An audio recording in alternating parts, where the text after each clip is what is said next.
Well, welcome, Eagle sports fans, to tonight's broadcast of the Eagle homecoming football game. We, in several minutes, are going to bring you the live action between the Hawks and the Eagles, but tonight is a special game. It's a homecoming game, and so we have homecoming activities. It's been a great homecoming week. We had a great parade last night. They had a great pep rally today. And you're going to see the introduction of the homecoming court here at Eagle Field. As you can see there on your screen, we are almost ready for that. And so what we're going to do tonight, when that gets started, we are going to bring you that full homecoming court activity, and we're going to take you to live field sound. And so you'll be hearing the same thing that the fans in the stands are hearing tonight. So we hope it will make it as much as is possible like you are here at homecoming. And so we hope you'll enjoy this portion of our extended pregame coverage tonight because of those homecoming activities. Again, it is the Florence Eagles preparing to take on the Hancock Hawks a little later, but we're excited to be able to bring you the homecoming festivities. And following the homecoming festivities, we will still have our regular pregame, depending on how quickly we transition from the homecoming activities to the pregame, and then ultimately to the game itself. As you can see here on the field, we have our flag team and the JROTC, and if you'll see across the far side, we've got the entire homecoming court lined up and ready to be introduced. It's an awesome homecoming court. So many great students that have been elected tonight, and we'll have a new homecoming queen before the night is over. We've got our past queen on the sidelines as well, prepared for crowning. And so it's going to be a great night for Eagle football. Looks like it's a good early crowd. 5:45 is an early time to start your homecoming activities, and so it looks like the crowd is filling in, and it's going to be a great night of Eagle football for homecoming. And we'll see how many people that we have from previous classes and other things that are back for the Florence homecoming tonight. That's always an exciting time. And if all goes well, we'll have a great homecoming presentation, and then maybe even get to see the Eagles bring home a win. This is the last non-district game for the Florence Eagles. Hancock County, a 6A non-district opponent. Played Hancock last year in a really close game. Couldn't quite win that ball game, but played them really tough all the way down in Hancock County. They've had to make the long trip up tonight. Expect another hard-fought game tonight. And this will be a good final test before the Eagles prepare for their district slate that begins next week at Brookhaven.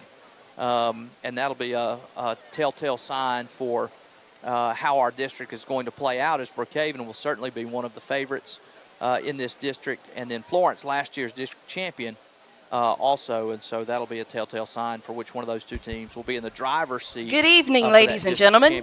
Welcome to the Florence High School 2024 homecoming festivities. In the spirit of homecoming, the students of each of the Florence Zone schools displayed their Eagle spirit by participating in daily dress-up days. Here at FHS, we are blessed to have a student body and a faculty who are extremely creative and enjoy showing their school spirit. On Monday, we began with Mathletes versus Athletes Day. Our mathletes embraced their intellectual side, while our athletes came ready to play in their sports gear. On Tuesday, students and faculty alike participated in Elders Day. We had an astounding number of grandmas and grandpas in attendance that day. On Wednesday, we enjoyed a laid-back Hawaiian day. Flowered shirts and grass skirts abounded. On Thursday, we battled it out again with Country versus Country Club Day.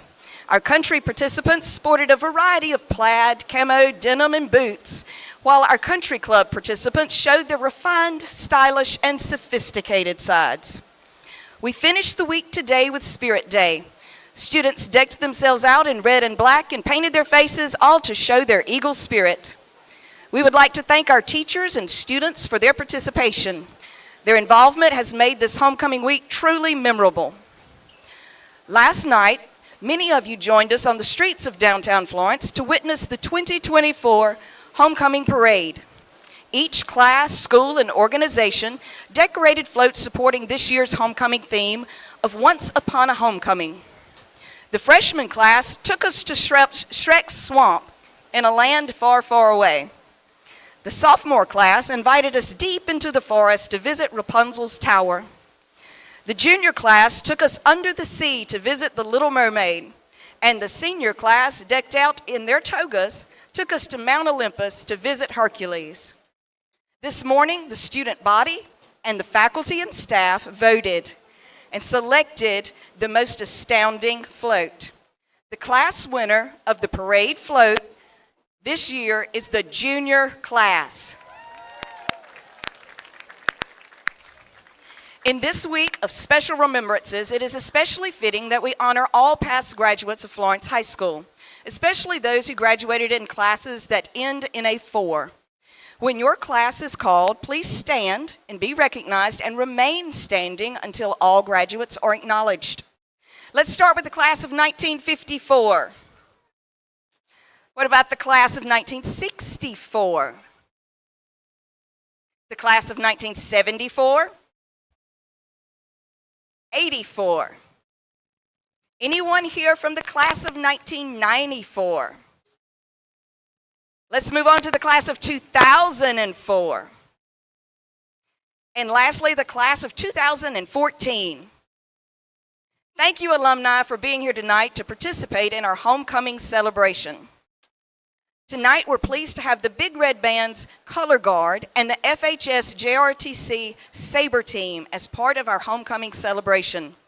Now we would like to present the 2024 Florence High School Homecoming Court, culminating with the announcement of Football Maid and Homecoming Queen.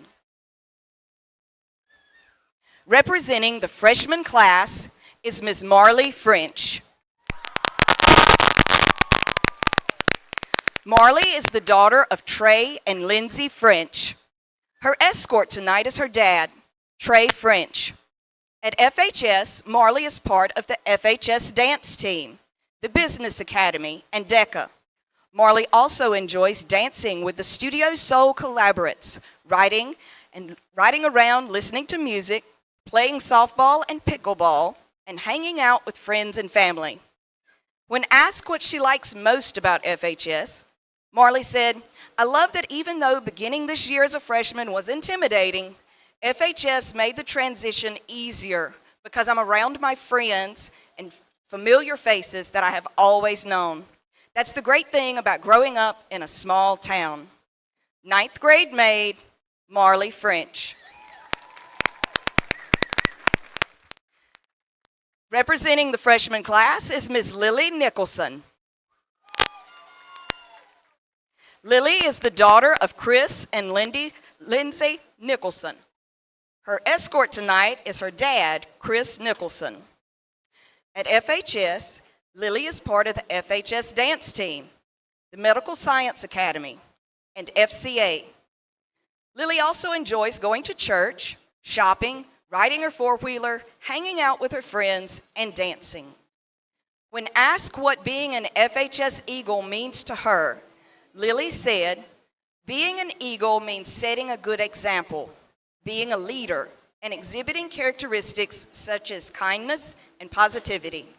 9th grade maid, Lily Nicholson.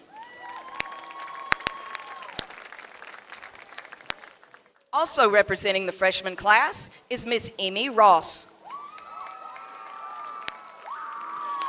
Emmy is the daughter of Emily and Jeremy Ross.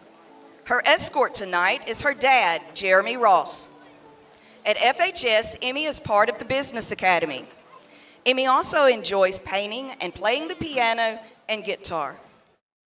When asked what being an FHS Eagle means to her, Emmy said, "Being an Eagle signifies a sense of community, pride, and commitment to excellence.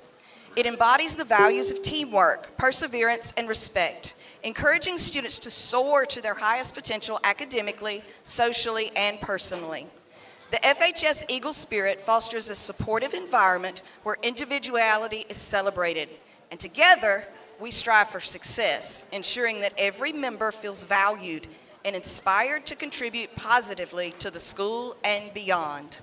9th grade maid, Emmy Ross. Representing the freshman class is Miss Presley Stigler. Presley is the daughter of Cameron and Jenny Stigler. Her escort tonight is her dad, Cameron Stigler. At FHS, Presley is part of the Medical Science Academy.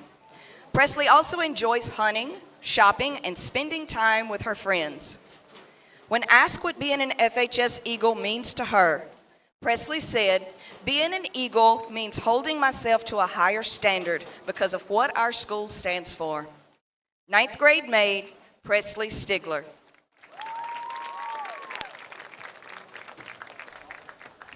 Lastly, representing the freshman class is Miss Kendall Wilder. Kendall is the daughter of Mark and Emily Reese.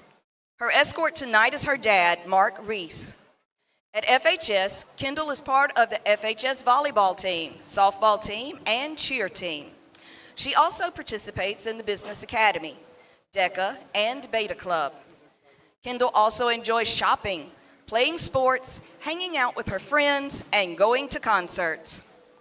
When asked what she likes most about FHS, Kendall said, "What I like most is the atmosphere. I haven't been in this school long, and I already feel so loved by all my teachers and friends. They're always there for you. No matter what they have going on, they're always willing to listen and give advice." Ninth grade maid, Kendall Wilder. Our first sophomore maid is Miss Skylar Clower. Skylar is the daughter of Kirby and Flint Clower. Her escort tonight is her dad, Flint Clower. At FHS, Skylar is part of the Business Academy, the varsity dance team, and the softball team. Skylar also enjoys dancing and training at Motive Elite and spending time with friends and family. When asked what being an FHS Eagle means to her, Skylar said, "Being an Eagle means supporting your team and school, showing school spirit at every event, and striving to do more for your school in the best way." 10th grade maid, Skylar Clower.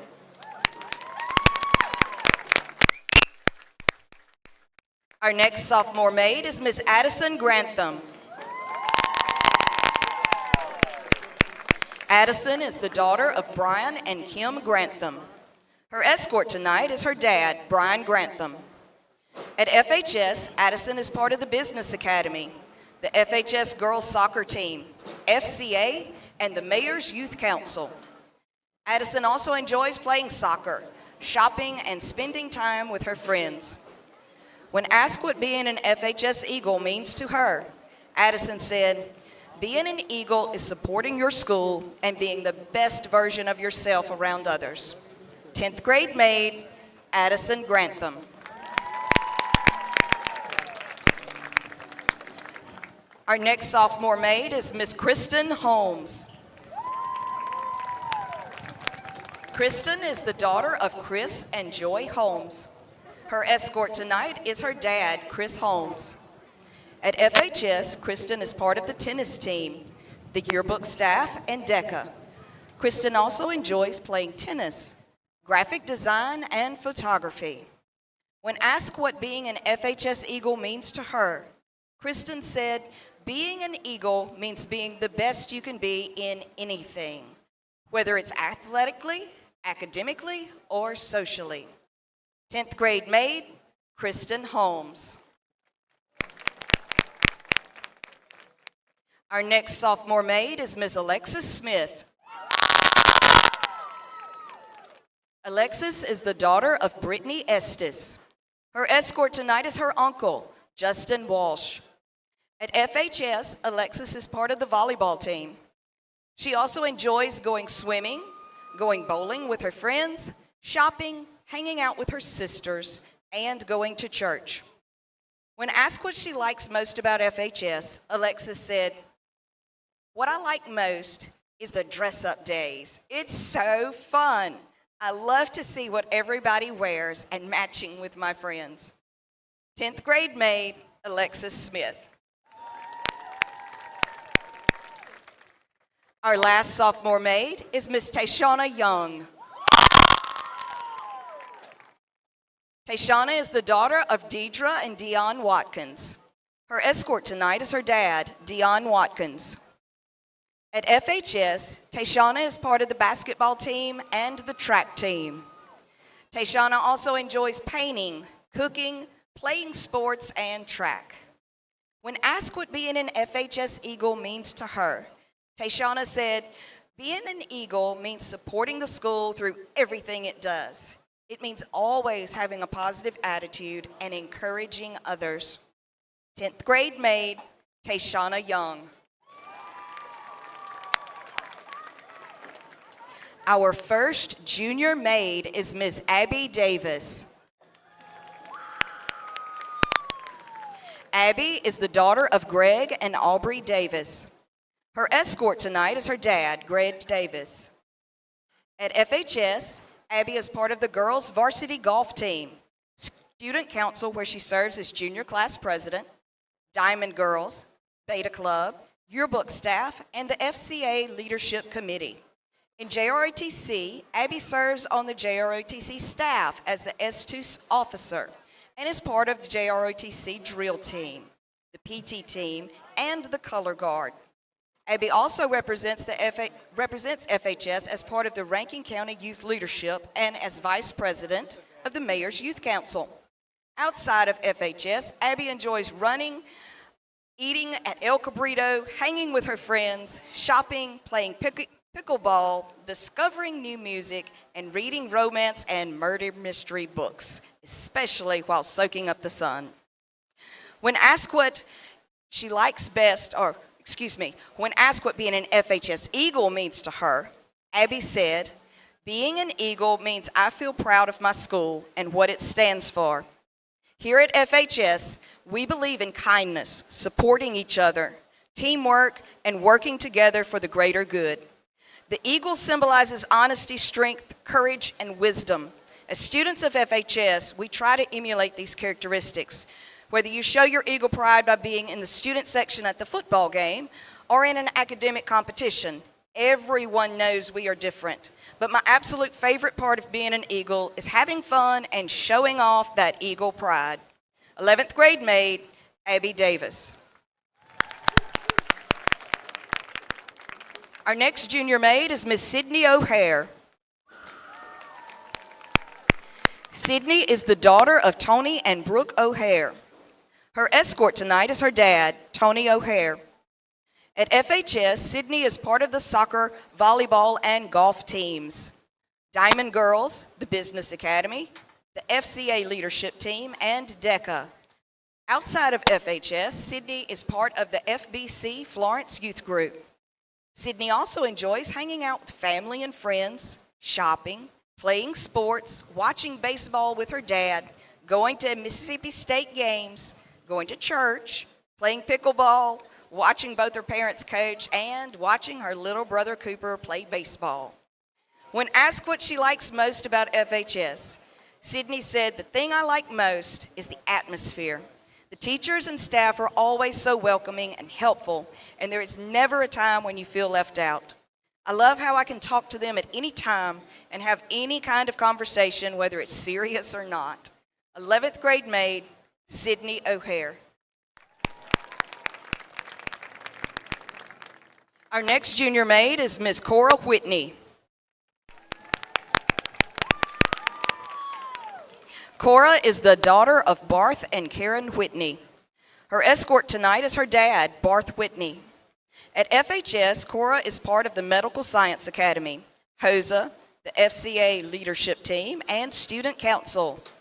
Outside of school, Cora enjoys doing CrossFit at her family gym, Savage Possum Fitness, and hanging out with her friends every chance she gets. Being part of a multi-generational Bible study with girls and women of her surrounding area, well, that just fuels her love of coffee and devotions with her friends before school. When asked what being an FHS Eagle means to her, Cora said, being an Eagle represents a sense of pride, community, and growth.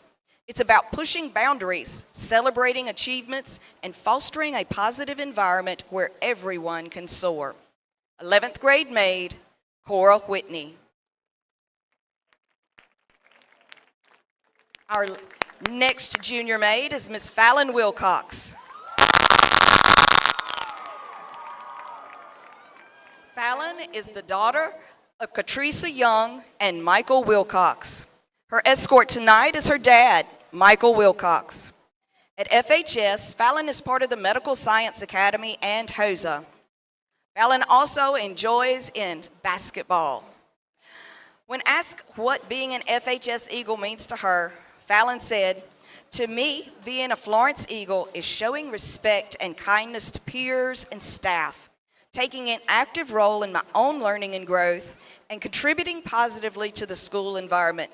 I feel very valued here, which motivates and encourages me to continue striving for excellence. There's a deep sense of pride and satisfaction in being part of a community that supports and celebrates everyone's achievements and growth." 11th grade maid, Fallon Wilcox. Our final junior maid is Miss Daly Wilder. Daly is the daughter of Mark and Emily Reese. Her escort tonight is her grandfather, Malcolm Pinion. At FHS, Daly is part of the Beta Club, DECA, the Foreign Language Club, Business Academy, Yearbook, and FCA. Daly also enjoys going to church, hanging out with friends and family, playing pickleball, shopping, and eating Mexican. When asked what being an FHS Eagle means to her, Daly said, "To me, being an Eagle means always striving to maintain a positive and uplifting attitude no matter the challenges. It's about being a source of encouragement for others and helping them to see their own potential. As Eagles, we lift each other up, knowing that our collective strength comes from supporting one another. Whether in the classroom, on the field, or in everyday life, we push each other to be the very best version of ourselves. This mindset helps create a culture of excellence and unity at FHS where everyone is empowered to succeed." 11th grade maid, Daly Wilder. Now for our senior maids. Our first senior maid is Miss Taylor Beam.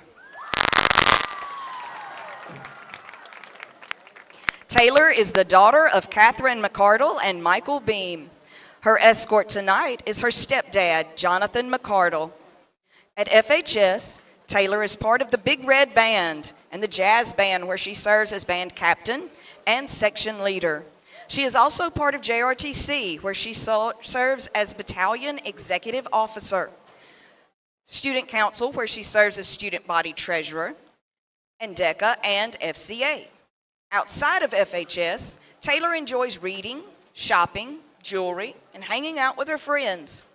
After visiting Australia this summer, Taylor discovered an interest in traveling and hopes to see the world one day. When asked what she likes most about FHS, Taylor said, "What I love most about FHS is my teachers. They always are looking for ways to prepare me for my future and push me to be better. I love that I can talk to them as if they were a friend and that they always have been there for me. I would not be where I am today without my teachers from all the years." 12th grade maid, Taylor Beam.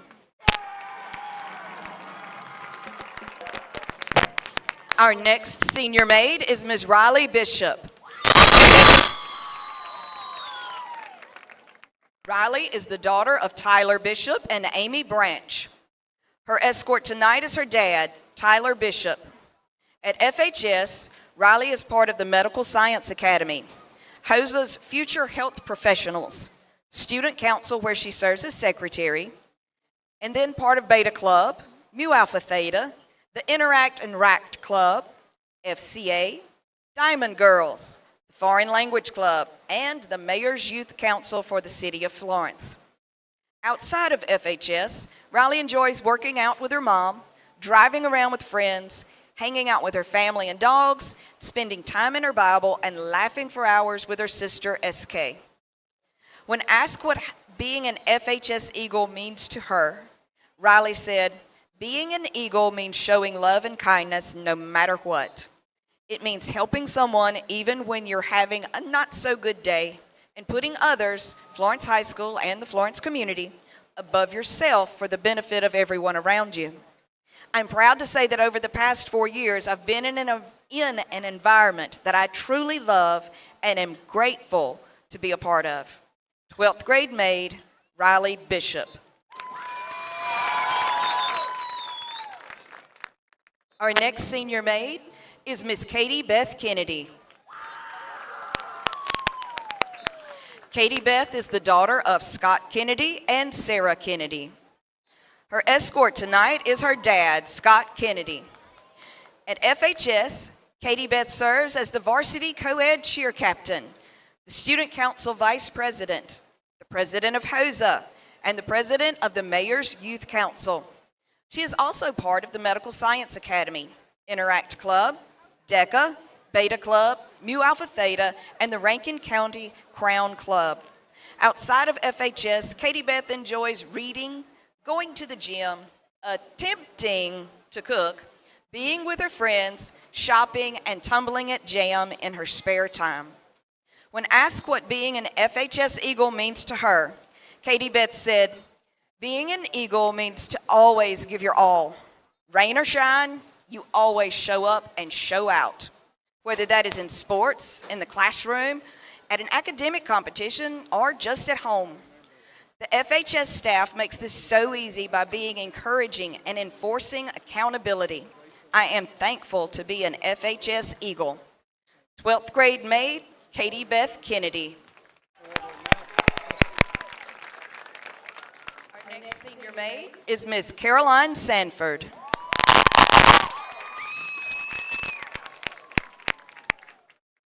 Caroline is the daughter of Mark and Crystal Sanford. Her escort tonight is her dad, Mark Sanford. At FHS, Caroline serves as the head trainer for the FHS Eagle Aid Athletic Training Program. She is part of the Medical Science Academy, HOSA's Future Healthcare Providers, Mu Alpha Theta, the Random Acts of Kindness and Interact Club, Beta Club, the Superintendent Student Council Advisory, FCA, and the Lady Eagles soccer team. Caroline also enjoys spending quality time with her family, hanging out with friends, attending church where she finds both spiritual growth and a sense of community. When asked what being an FHS Eagle means to her, Caroline said, "Being an Eagle at Florence High School means striving to be the best I can be at all times. It's about embodying excellence in every aspect of my life, whether in academics, athletics, or personal growth. The Eagle spirit drives me to continually push my limits, uphold high standards, and lead by example, ensuring that I contribute positively to our school community and represent our values with pride and dedication." 12th grade maid, Caroline Sanford. Our next senior maid is Miss Carly Jo Smith. Carly Jo is the daughter of Bo and Emily Smith. Her escort tonight is her dad, Bo Smith. At FHS, Carly Jo is part of the varsity Eagleette dance team, Beta Club, DECA, the Interact and RAC Club, and the Business Academy. She also serves as manager of the FHS track team. Outside of school, Carly Jo enjoys spending money with her best friend Montana, dancing, spending time with her Nana, making time for her pawpaw, always eating, and forever being loud and laughing. When asking what she likes most about FHS, Carly Jo said, "My favorite thing about FHS is the fact that everyone here feels like family. I walk down the halls and have people say, 'Hey,' to me that I don't even know. I am late for class more times than I'm willing to admit because I'm too busy talking and laughing with teachers. But most of all, my favorite thing is having my full name called over the intercom by Coach Thomas for me to move my car again." 12th grade maid, Carly Jo Smith.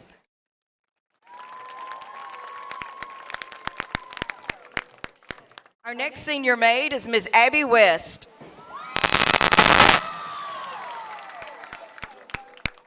Abby is the daughter of Ray and Margot West. Her escort tonight is her dad, Senior Master Sergeant Ray West. At Florence High School, Abby is part of the Big Red Band drumline, where she serves as drum captain, the Interact and Rack Club, where she serves as president, the Foreign Language Club, Beta Club, Mu Alpha Theta, DECA, and the Business Academy. Abby also enjoys all things percussion and drumline, sitting down and doing makeup, and going to see movies with friends. Her interests are music, Star Wars, and anything with superheroes. When asked what being an FHS Eagle means to her, Abby said, "To me, being an Eagle means showing pride. Pride in my schoolwork, pride in my activity, pride in myself, and pride in my school."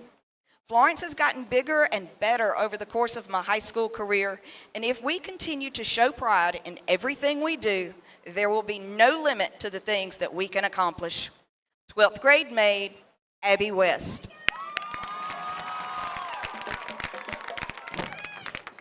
Our final senior maid is Ms. Maddie J. Wyndham. Maddie J. is the daughter of Mike and Jamie Wyndham.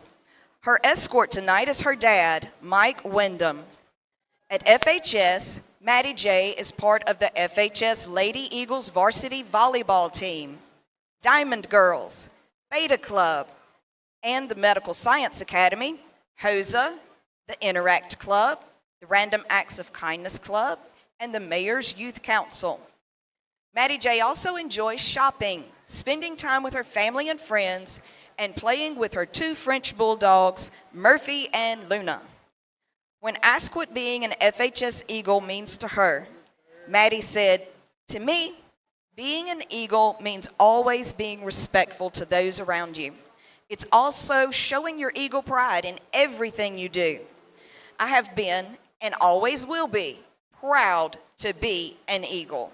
12th grade maid, Maddie J. Wyndham.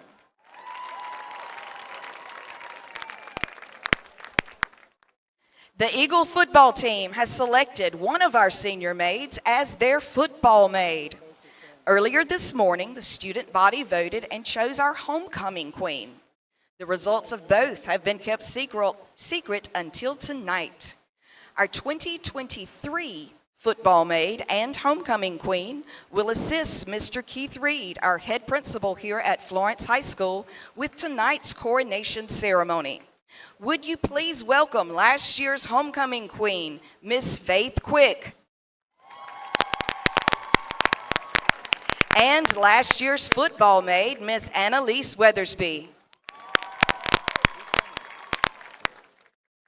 At this time, we will announce our 2024 football maid.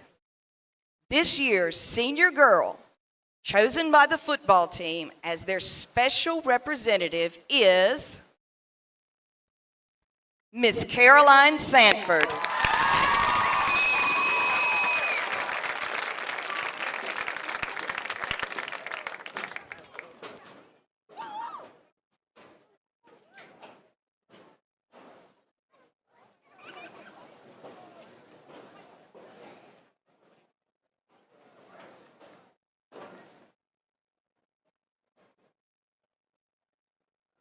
Congratulations, Caroline. And now, the moment we have all been waiting for. Ladies and gentlemen, the 2024 Florence High School homecoming queen is Miss Taylor Beam.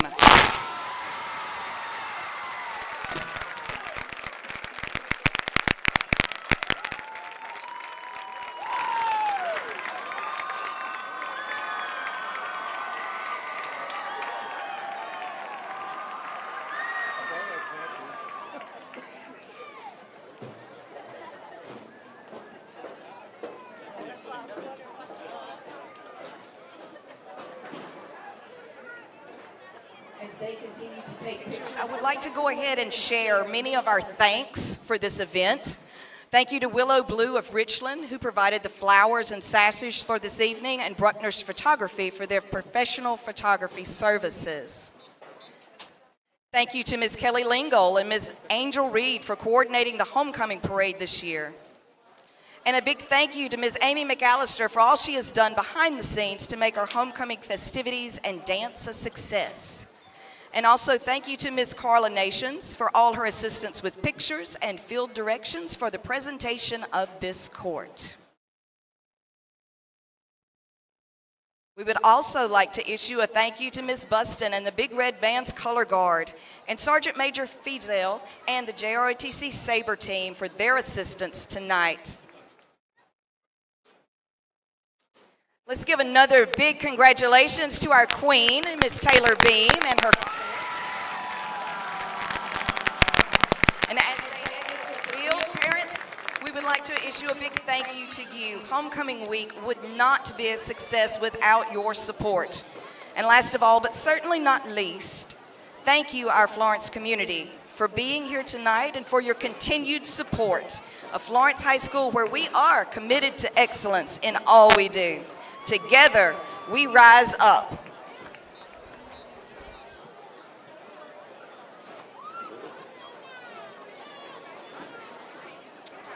Well, what a wonderful presentation of the 2024 homecoming court. Congratulations to our new homecoming queen, Taylor Beam. And all of those who are a part of the homecoming court, we hope that they will continue to have a great homecoming.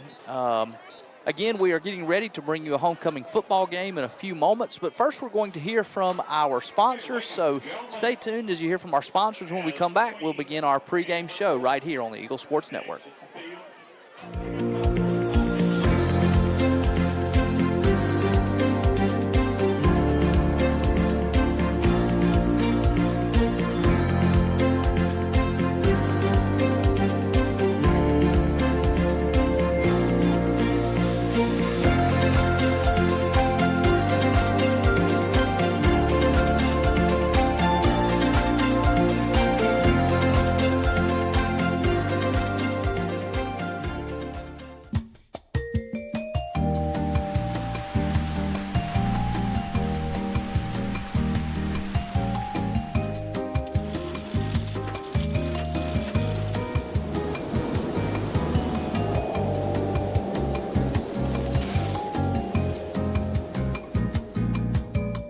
No gimmicks, just roofs, strength, roofing, and siding.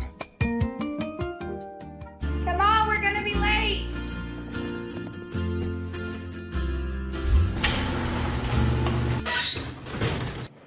No school.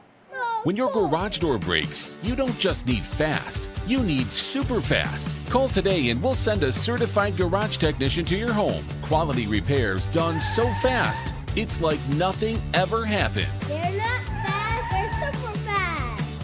Call today and we're on the way.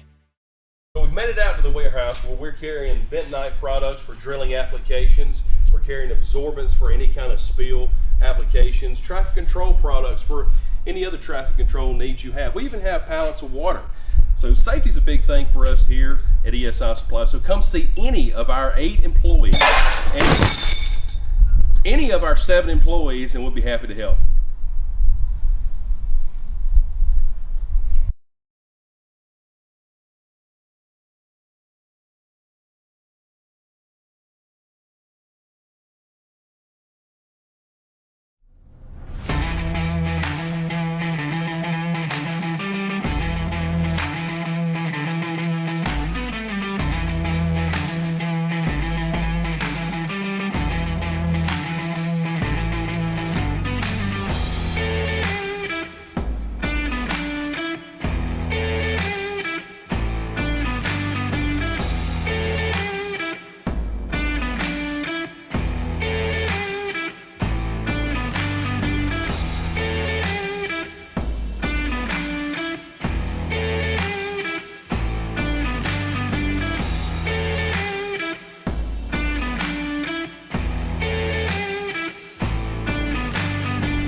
Welcome back, sports fans. We are just about under 14 minutes away from the kickoff here as the Florence Eagles prepare to take on the Hancock Hawks. It's been a up and down start for the Eagles. Had a great start, get their season kicked off with a win, and then hit a little bit of a slump, but got back on track a week ago with a big win, and tonight is their last non-district game before they'll start their district schedule next week. Ryan, give us a little bit of a recap on the Eagles season so far and what we can expect to see tonight. Yeah, the Eagles season, we've talked a lot about the twin schedule that we had last year. We've seen opponents out of our conference particularly because the conference is going to stay the same, but we see these multiple matchups that line up with teams that we played last year, and today is no different. But to this point, Eagles didn't fare as well as they did, even not in win-loss, but as far as what we've seen on the field. We know that last year, before we got into that conference play, we had those 3 losses combined of 5 or 6 points in those 3 losses. And then we saw the Eagles play extremely well. This year we have seen the Eagles play particularly well, but we've seen some moments where we see just how new this team is and how the lack of experience has reared its ugly head at moments. But I feel, Sam, and we talk about this a lot, is this team is better than they were when the season kicked off, and that was a big moment and a big push for Coach was to see these guys get better weekly, and I think we've seen that happen. It really felt like there was a point in the Mendenhall game 2 weeks ago that they kind of turned a corner. Mendenhall was a tough game for them last year, and it was a closely contested game for about a quarter, and then the Eagles just took it over and took it and ran with it. And we didn't really know how that game was going to go because the Eagles had really struggled at some points early in this year, specifically on offense. And the offense just really looked like it had found its form for the first time in that Mendenhall football game. And we talked about it after the game. You can expect sometimes for that to happen with an inexperienced football team. It takes a couple games for these guys who it's their first real varsity action, their first season. A couple folks tonight, and one of them in particular. Yeah, Morgan Weathersby is out for tonight's contest. We are hoping he's still seeing some specialists, but it is a similar injury to what he had last year. But the timetable could look completely different. We don't know, but what we do know is that Morgan is not available tonight. And what that means is when we talk about Eagles turning the corner against Mendenhall, a big part of that was Morgan being able to run the football, make some plays at the safety position, catch the football, and that a part of that is gone. He was really playing his best football. And he really was playing his best football. I mean, we had talked about him particularly and how important he was going to be to the success of this team. And even in the first couple games, you saw some flashes, but really in that Mendenhall game, you saw on full display for the first time kind of what we expected to see. And you just hate to hear that, he's had another injury. That's been an issue for him. And so we're hoping we can get him back. But we're going to be without him for tonight and at least for a couple of weeks. And so it's just kind of a next man up situation. It really is. The Eagles have a number of good players at the skill positions. And so I know there will be another Eagle ready to step up into that. But we are going to be without him tonight. It's going to make a difference, not just on offense, but on defense as well. He had a really great season so far. Really, he and Brian had made such a difference with that level of speed in the safety position. Not just in the pass game. We've seen them fight over interceptions at points this year, but in the run game, coming up and making plays, making good tackles in open space. So where last week, you're looking at 5 carries for 77 yards for Morgan. And we talk about that breakout game and finally seeing him. I mentioned not last week, but the week before, we're coming off that that bye week. But our last game, we mentioned seeing him kind of get his feet moving and seeing that speed on display. Where do we find that? And I think there's a person in particular, especially when it comes to the run game, that says, I got to do more. And I think that's Brian Davis. He had a fantastic day in the passing game. But one of the elements that we want to see Brian do, and we've seen him do it before, it's the only reason why we're talking about it now, is being able to take those handoffs and get out wide like Morgan as well. So Eagles dodge a bullet earlier in the season, and they don't lose R.J. Davis. You know, that was something we were considering. RJ, one of the ball handlers for this team, up right in that linebacker position. So now we're going to get to see RJ get a little more carries. Houston's going to get a little more carries. Davis going to get some carries, and maybe even Caden Rockingham get in there and take some snaps. Eagles got to delegate some of that job of Weathersby throughout the roster. Yeah, they got some guys certainly that can do that. And one of the issues that I think the Eagles struggle with to figure out, and we'll see what they've done this off week to get ready for it, is you got Morgan playing both ways, and then you got Brian playing both ways. Right. And one of the hard parts about getting Brian the touches that he needs and that he wants to have, or that Coach Davis wants him to have on offense, is that he plays just about every snap on defense as well, and that takes a toll over the course of a season. And so we'll see how they're able to utilize him on offense and how they're able to maybe sneak out some opportunities for him to get a rest while he is on defense. And so it'll be interesting to see how the game plays out tonight. We're getting ready to take you down to the field as we've got the coin toss that's going to get ready, and we're going to go take you down to the field and listen in live.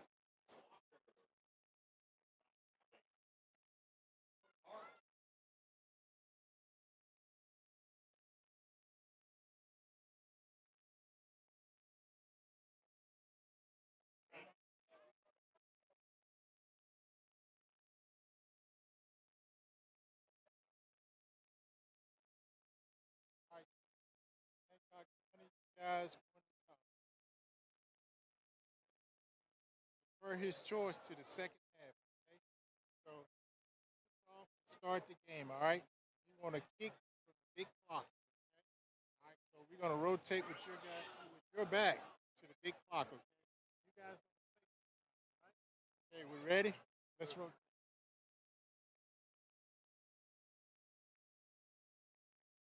So as you heard there, Hancock won the toss and elected to defer to the second half. So the Eagle offense that we were just talking about will start with the ball, even though, Sam, I think the biggest question is going to be in that secondary position where Morgan is going to be absent. I think you were going there. I wanted to continue that thought. Is there's plenty of guys that can carry the load as far as the offensive goes. Who is the guy? Who's the guy that's going to step in, play that safety position really well, but also relieve Brian? Who can be that counterpart to Brian in the back to where we can use him to fill that void on offense? The Eagle defense has been really strong this year. One of the reasons is because they've been so strong on the back end. They're able to commit bodies to the line of scrimmage when they need to and not give up the big play. And so, you know, you got Morgan and Brian back there. You feel like they can both cover up a lot of mistakes. But if you lose Morgan, you know he's going to be back there. You hate to lose Brian because you're trying to get him a rest so that he can handle the load and get some touches on offense. And so we'll see. Do they move Batee back to get some more time in the secondary? Who else steps up to cover that ground? All right, we also have the presentation of the colors. So, again, let's take you down to the field.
Big Red Band, as always, doing a fantastic job with our colors, and we see the culmination of all of these different groups out here, the band, the dance team, the color guard, the cheerleaders. What's left of them, as is, our homecoming festivities have some absentees out there. So we see them gathered on the field outside of the Eagles' new helmet that is inflated in the end zone, in which the Eagles will receive their back to that end zone to start the game. And we will see this new Eagle run out that was implemented a couple weeks ago against Mendenhall at our home game. And we see a great shot inside of the helmet there. You get to see the guys gathered ready to take the field just about 2:45 until we kick this football game off. That shot right there is just a great reminder of what an awesome job our camera crew does. Yes. What an awesome broadcast that we have the opportunity to bring you. So many people working to bring you shots. I don't know how many high school football games you can get right there with the team and see it from their perspective, getting ready to literally run out the tunnel with them. I hate to brag on ourselves, but that's cool. That's very, very, very cool. Here come the Eagles. There they are. What a scene. What a way to kick off a homecoming football game. All the smoke coming out the helmet. Here come the Eagles fired up and ready to play. Yeah. The lights are flashing. New turf field, packed house tonight for the Eagles, and we're ready for some football. Yeah, and speaking of production, one of the ways that you can share kind of what is happening here at the Eagle Sports Network is sharing this broadcast. People may want to tune in. Hancock County's a long way away. I don't know if if the algorithm of Facebook or YouTube is going to get to them, but it certainly won't if you don't do your job of sharing this. We want to bring this all around so that people can enjoy Eagle football and so they can see our production team at work, like our camera crew, and new camera members and returning, and all of our crew together, run by someone whose birthday's today. So our imagine that. What a segue. Our point man, Ricky Styron, Ricky Styron, the voice of reason for the Eagle Sports Network. He runs the show. Runs the show. It's his birthday today, so happy birthday, Ricky. We're looking forward to calling. Everybody be sure and comment, happy birthday, Ricky, and thank you for bringing the broadcast. It would not happen without him. It absolutely would not. All right, so the Hancock Hawks are ready to kick this ball away, and the Eagles are on the field. It looks like we've got Houston back deep, Brian Davis back deep, as well as Batia, and they are back very deep, all of them at the 5-yard line, so they're expecting the Hawks to have a kicker with a strong leg as he steps off and prepares to put this ball into play.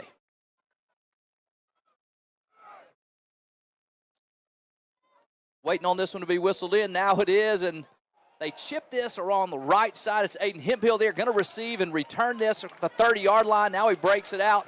Back in the slot, still on his feet. Breaks the tackle all the way up near the 45-yard line. Good start there by the Eagles as Hemphill is pumped up and excited.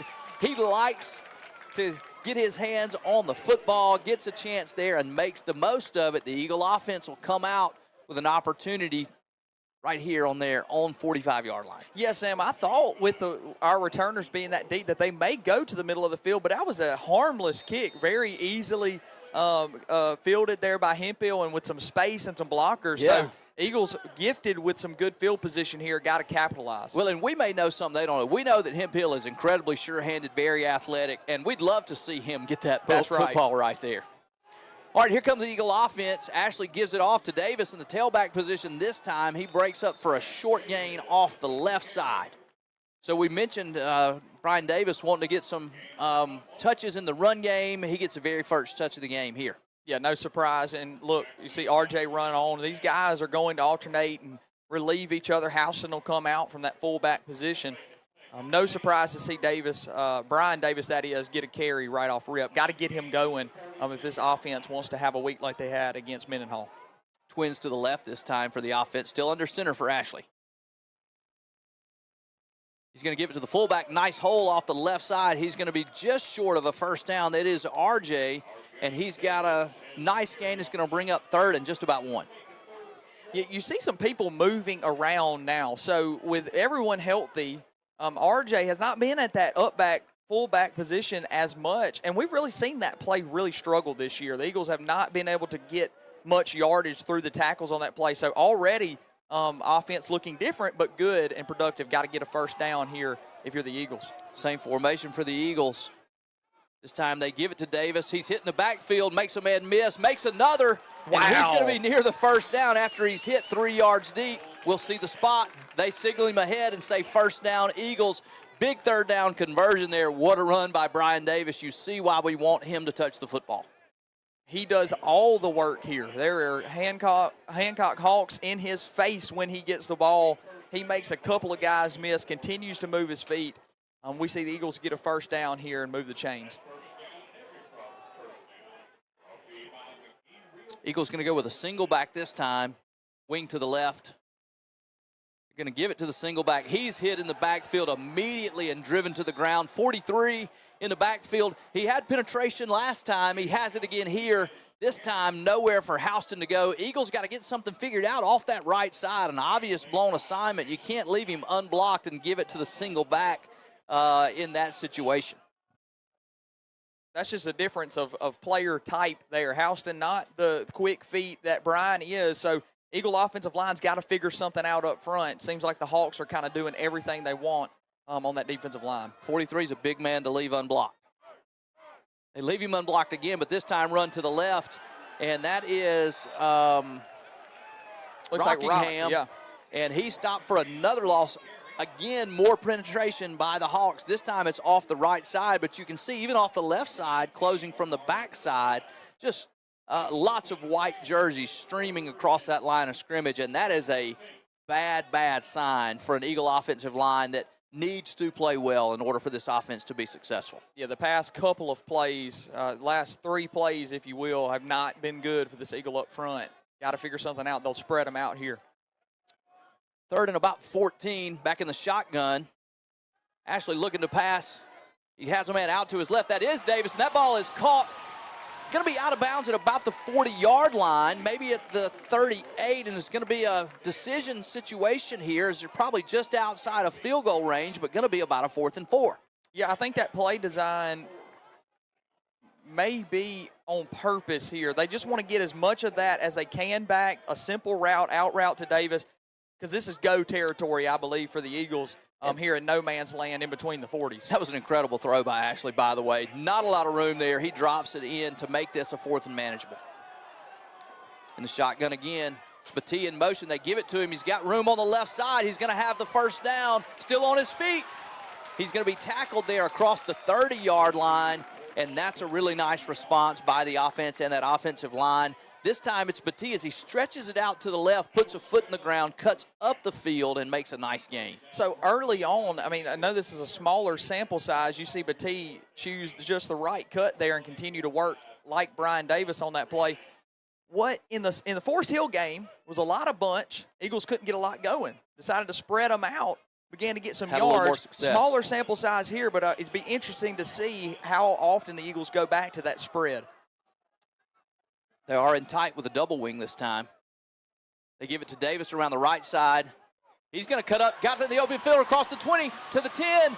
He's pushed out of bounds at about the 5-yard line, and the Eagle offense really finding something, getting to the edge of this Hawk defense. And look, as soon as I say something, they say, watch us bunch it up and watch us get a lot of yards. I think we're going to see, look at Davis and look at the speed, the acceleration. Already more rushing yards than he had against Mendenhall. He has proven me right that this Eagle offense is going to absolutely rely on him to carry the football. But I think it's going to be this relationship between spreading them out and bringing them tight, giving our offensive line a charge and a task, but also helping them and not allowing them to continue to get blown up. Let's see if this Eagle offense can push this ball into the end zone now. 1st and goal from inside the 5. Into the power I. They give it to the deep back. He cuts ahead. That's Houston, who's hit right about the goal line and is going to be stopped short. Really nice tackle there, but it is a good gain. Going to bring up 2nd and goal from maybe the... it is right outside that 1 yard. Maybe just marker. outside the 1 yard line. See if we can get that replay. Here it comes. Houston charging forward. Offensive line does a pretty good job push there. he gets hit. You expect to see Houston, a lot of times he will be able to break a tackle and fall forward. Can't do it there, but they've got 2-3 more cracks at it. Again in the power eye. Kaysen Harris ends the up back. They give it to Kaysen, push him ahead. I believe he's in the end zone. Waiting for the signal, and it's touchdown Eagles. What an opening drive for the Eagle offense. Kaysen Harris with a touchdown. There seemed to be some confusion there. I wondered, I didn't know how much was on the play clock. I got my eyes on it. There were 8 seconds left, thankfully. There was a little confusion on who was supposed to be where. Kaysen getting that football, he just needed to be the man right behind Kane. They get it figured out, and boy, do they. Punches it in the end zone. Big guy with the touchdown. Extra point now. Snap is back, hold is down, kick is up, and it is good. And the Eagles, with the early score on their opening possession, go up 7-0 here at homecoming. Yeah, cannot overstate how big that drive is. We talked about the Eagles being set up with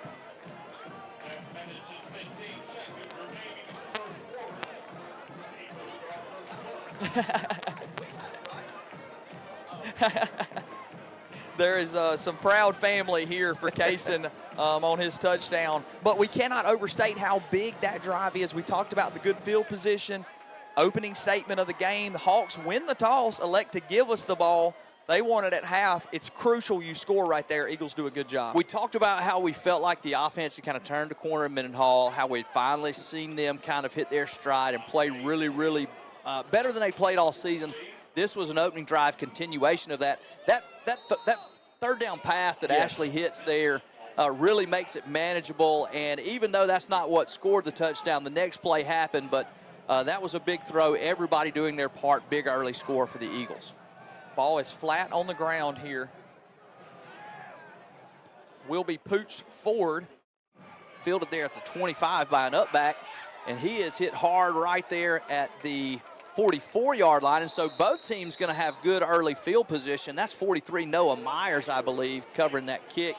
And here comes the Hawk offense for their first drive of the game, and we'll see who it is. Again, you see Brian Davis is going to be in on this defensive possession.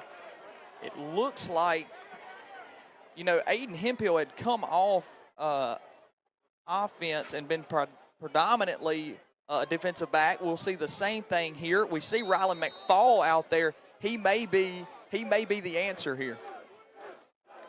They give this one around to the left side. Wow, good job by penetration. He cuts him down in the backfield. Nice play for the Eagle defense. Nice tackle for a loss. Sam, has Batee been really good this year from that corner spot? It played a completely different corner last year. He's definitely a guy who's willing now to walk up to the line of scrimmage and make a play and put his nose in. Great play, great tackle. Quarterback's going to keep it this time around the left side. There's Batee again, who can't quite get him down, but forces him back to the inside, and he's going to have a nice gain on the play, but because of the loss, going to bring up 3rd and long. Batee has been playing much closer to the line of scrimmage, almost like a hybrid safety-type role, not as much corner, and he's been good this year. Who else has been good this year in these situations? Trip Smith. This is Trip Smith time. Yes, it is. Put his ears back and take off and get some pressure. Also, Harris has been really good. 3rd and about 8 here. In the shotgun, they roll him to the right there. It's Brian Davis right on the spot, tackled at the line of scrimmage. Going to be no gain, and maybe a go situation here on 4th down, just on the other side as the Hawks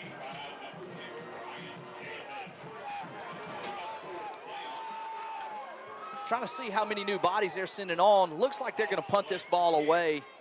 Nice big early stop for that Eagle defense. Opportunity to get this football back, and Brian Davis is deep.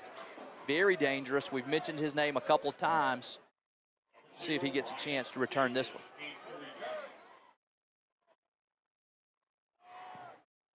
It's a nice kick. Davis going to receive. Got time to return. He makes a man miss. Still dancing back there. Now he cuts it up the field. Still on his feet. His forward progress is going to be stopped there. They really let at the 25. A lot of activity go after the forward progress to stop to drive him back. He's going to be marked all the way out at the 25-yard line. They drove him back to the 17. But great start to this football game for the Eagles. 5 minutes and 11 seconds left to go in this first quarter. And the Eagles lead already 7-0. You cannot state enough the importance of tackling in high school football. And that is the very thing that got the Eagle defense off of the field right there was good open field tackling. Brian Davis doing a good job. This play is blown dead as Coach Davis is going to get a timeout here. So as they take a timeout, we'll take our first timeout as well. Eagles lead 7-0. Stay tuned for more Eagle football here on the Eagle Sports Network.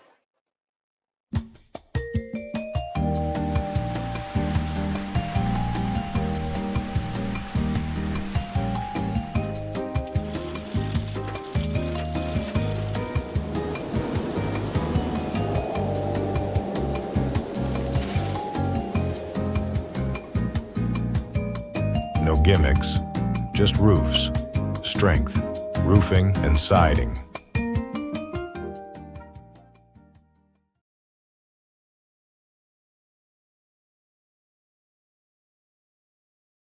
Welcome back to Eagle football here on the Eagle Sports Network. Eagles lead 7-0. Their second possession about to get underway from the 25-yard line. Ashley in a new formation this time, a back on either side. He gives it to Houston, who's got a nice gain. Wow. Have first down yardage or near the first down. I really like that formation. Two back, still out of the shotgun set, like you mentioned before, spreading them out and letting some of these really, really good skill position players have some space to operate. Also a really good job by that offensive line that time. I can't state enough this offensive staff, Sam, being willing to try some different things. That split back, and we'll see it again here with Rock and with Houston. That's something you see in the spread offense, not traditionally what Florence is, but it's working right now. Looks like the same play, other side, similar result. Houston, again, has a nice first down gain. Man, it gives you, I love this, you get to see it right here. It gives you the same deception as an I formation or even a wing T, is you don't really know which way that handoff's going, who's getting it. There's two different types of runners there. I'm trying to catch a number. I think it's 77. Just had a great block off that left side. Just completely turned his man to the inside, opened up the hole. We'll have to watch that. If he continues to handle that side like that, they're going to run behind him a lot tonight. Split back again. Ashley looking to pass this time. Got the one-on-one to Batee. Fires just too high for Batee to go up and get it. And, again, that play is not successful at this moment, but it really opens up so many things. Love to see him go after it there. And that's a throw we've become accustomed to Kane Ashley making. That one just gets a little away from him. Well, I think, it's early in the game. He's got a very good throw in his first pass of the game, but not abnormal to see some of those sail on you in the adrenaline of the game. Because he's on target there, just high. Right. I love this formation. I can't say it enough. Split back again. Davis back there with his brother, RJ. Couple of wide receivers out wide. No safety for the Hawks. They give it to Davis. A lot of penetration in the backfield this time, and they've got him stopped for no gain. I was just noticing you talked about the formation. When we line up in that situation with the twin backs and the shotgun, you're going to wind up with some one-on-ones to the outside, and I really think we've got some receivers that can beat these Hawk DBs. Punting situation this time as they're on their own side of the 50-yard line, so Hayden Boykin will come out, prepare to kick this ball away. Hawks trying to figure out who they need on the field. Yeah, seems like a lot of confusion if Hayden can take this and roll with it. And it's a fake. RJ. We'll see. I didn't see the flags fly. 40 runs off, does not get off.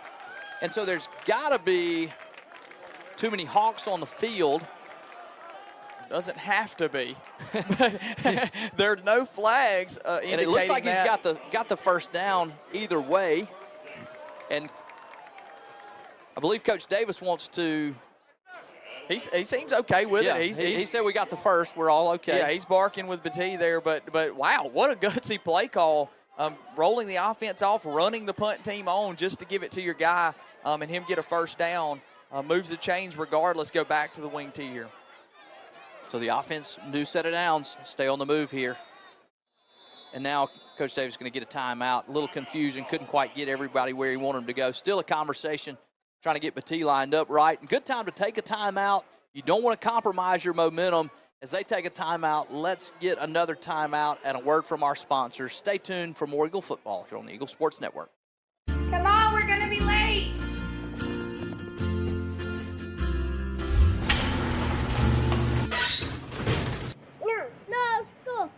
When your garage door breaks, you don't just need fast, you need super fast. Call today and we'll send a certified garage technician to your home. Quality repairs done so fast, it's like nothing ever happened. They're not fast, they're super fast.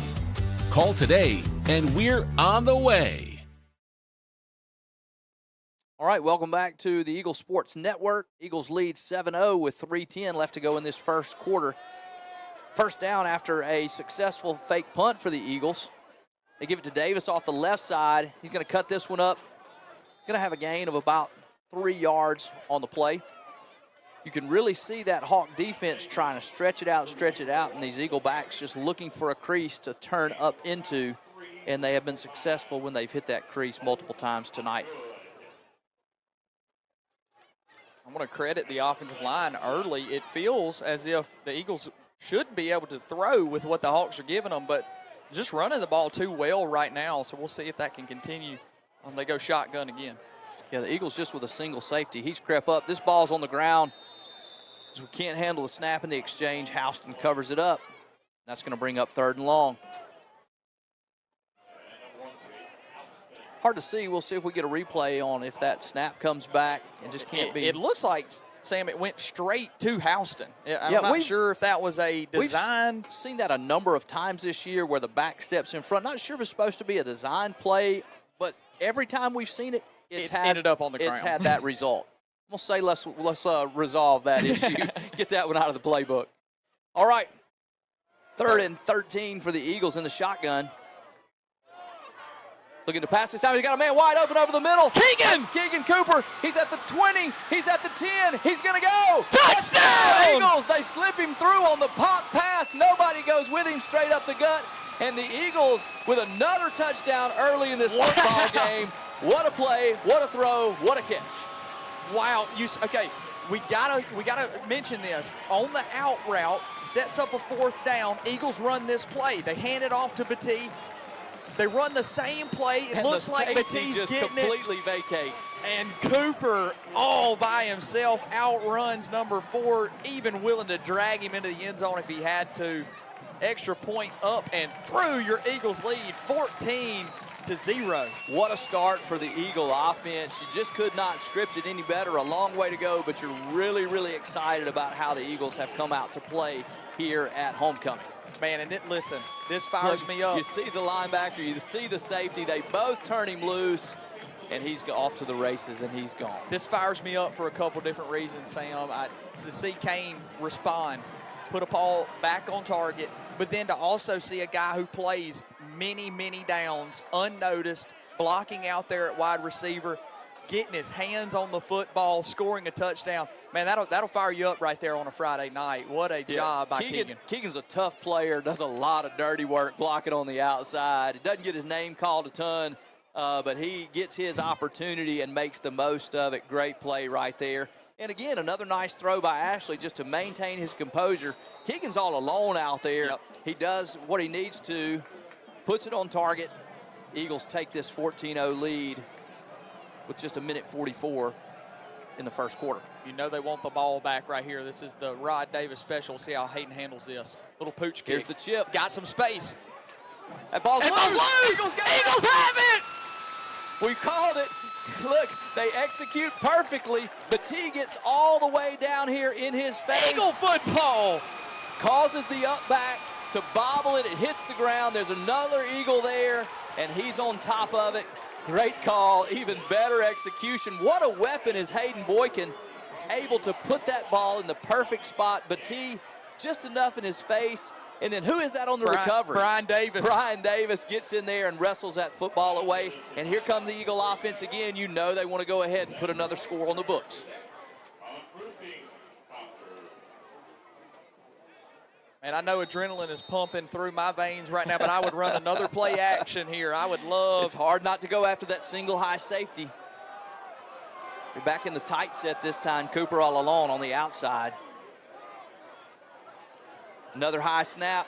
Gives this one to Houston, and he's hit right at the line of scrimmage. Going to be stopped there.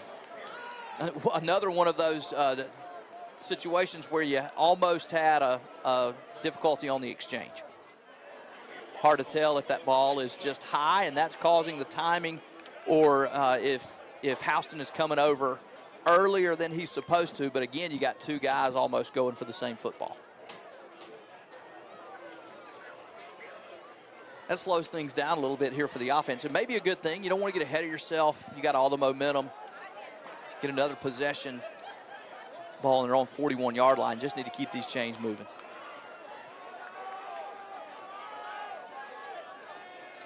This time it's Cam Page who gets the handoff off the left side. He's got some room. Gets tripped up there and it has a gain of maybe 4 yards on the play. Going to bring up 3rd and about 7. I tell you, this feels eerily similar. Cam Page gets that carry there, and that's another name, right? Don't want to not mention that the Eagles are doing this thing in tandem on offense now, getting a lot of bodies out there. But this is that gray area again. I'm looking to see what the Eagles do here. You know that they're not afraid to go for it. Hayden's got a good leg as well if you can get a lot of this back, but we'll see what they call here on 3rd and long. You want to get at least half here. Of course, you get more than that's fine. Goes Ashley looking to throw, hit as he throws, and that's a really nice delivery by Kane Ashley to stand tall in the pocket, throws, he's being hit, and tight in there, doesn't quite get his head around. I think he had a chance to make a play on that football if he gets his head around a little quicker. Falls incomplete, 4th down, and still probably a go situation here. Yeah, it looked, Coach Davis never looked twice. He just ran new personnel out there for this 4th down play. I love it. I think your defense is fresh. Absolutely. I mean, they've been out there for one drive, and it was 3 plays. You're not going to punt from the 38. You're not going to kick a field goal. You really have no choice. Just go ahead and go for it. Call your best play. See if somebody can get open here.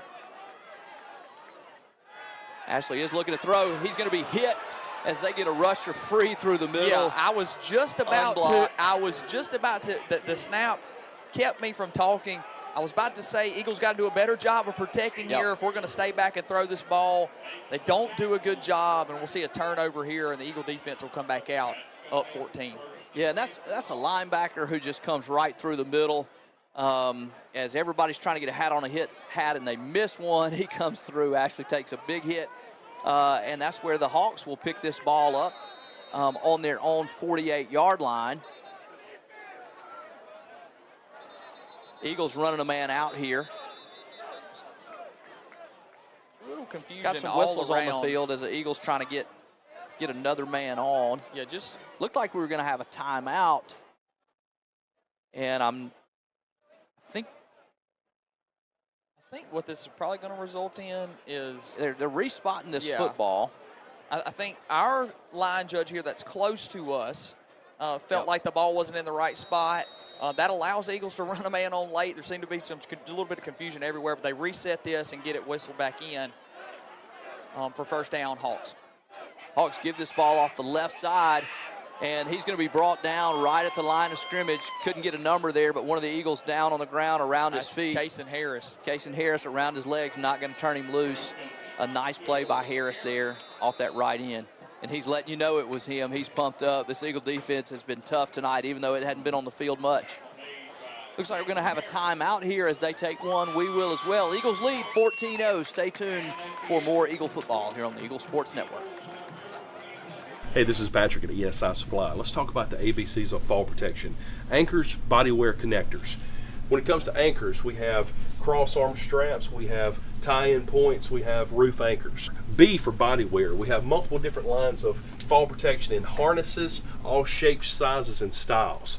Let's talk about C for connectors. We have dual SRLs, single SRLs of all lengths. We have single leg lanyards and dual leg lanyards. So when it comes to fall protection, come see us at ESI Supply.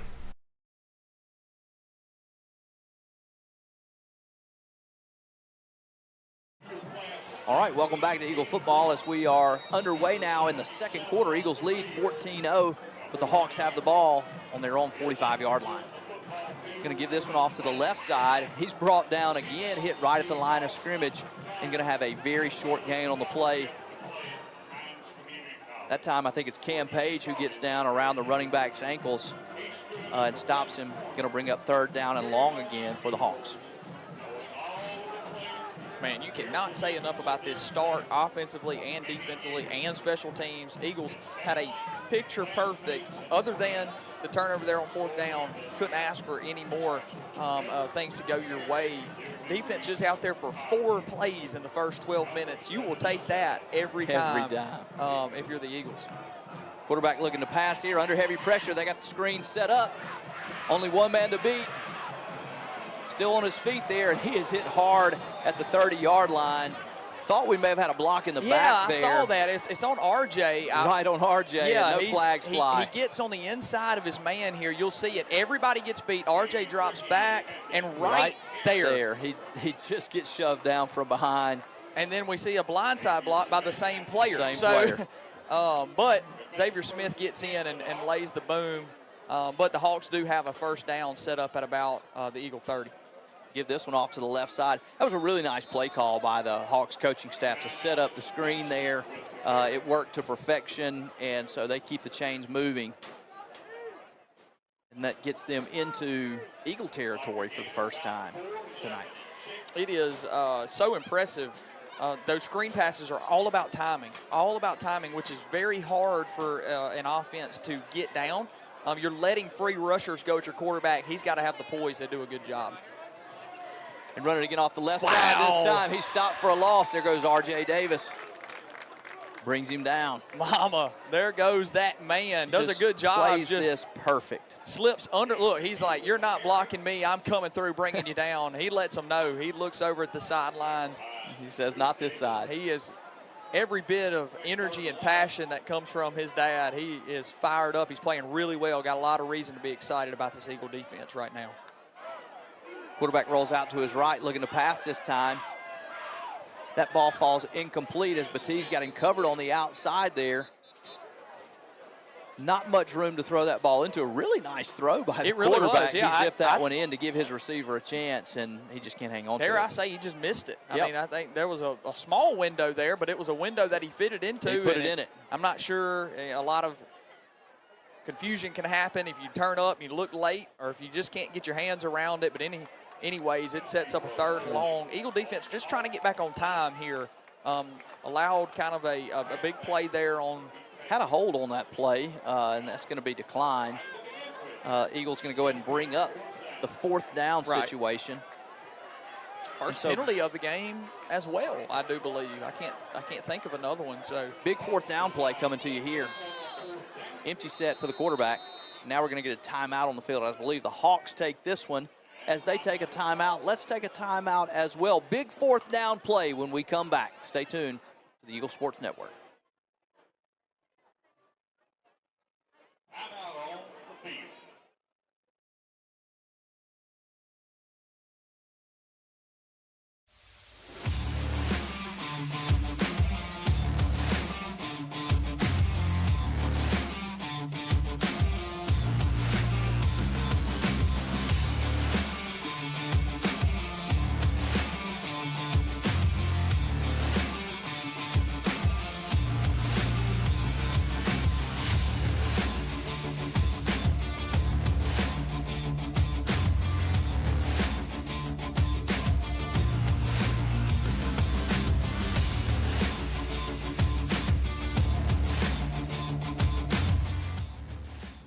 All right, big 4th down play coming up as the Hawks have the ball deep in Eagle territory, 4th down and 9.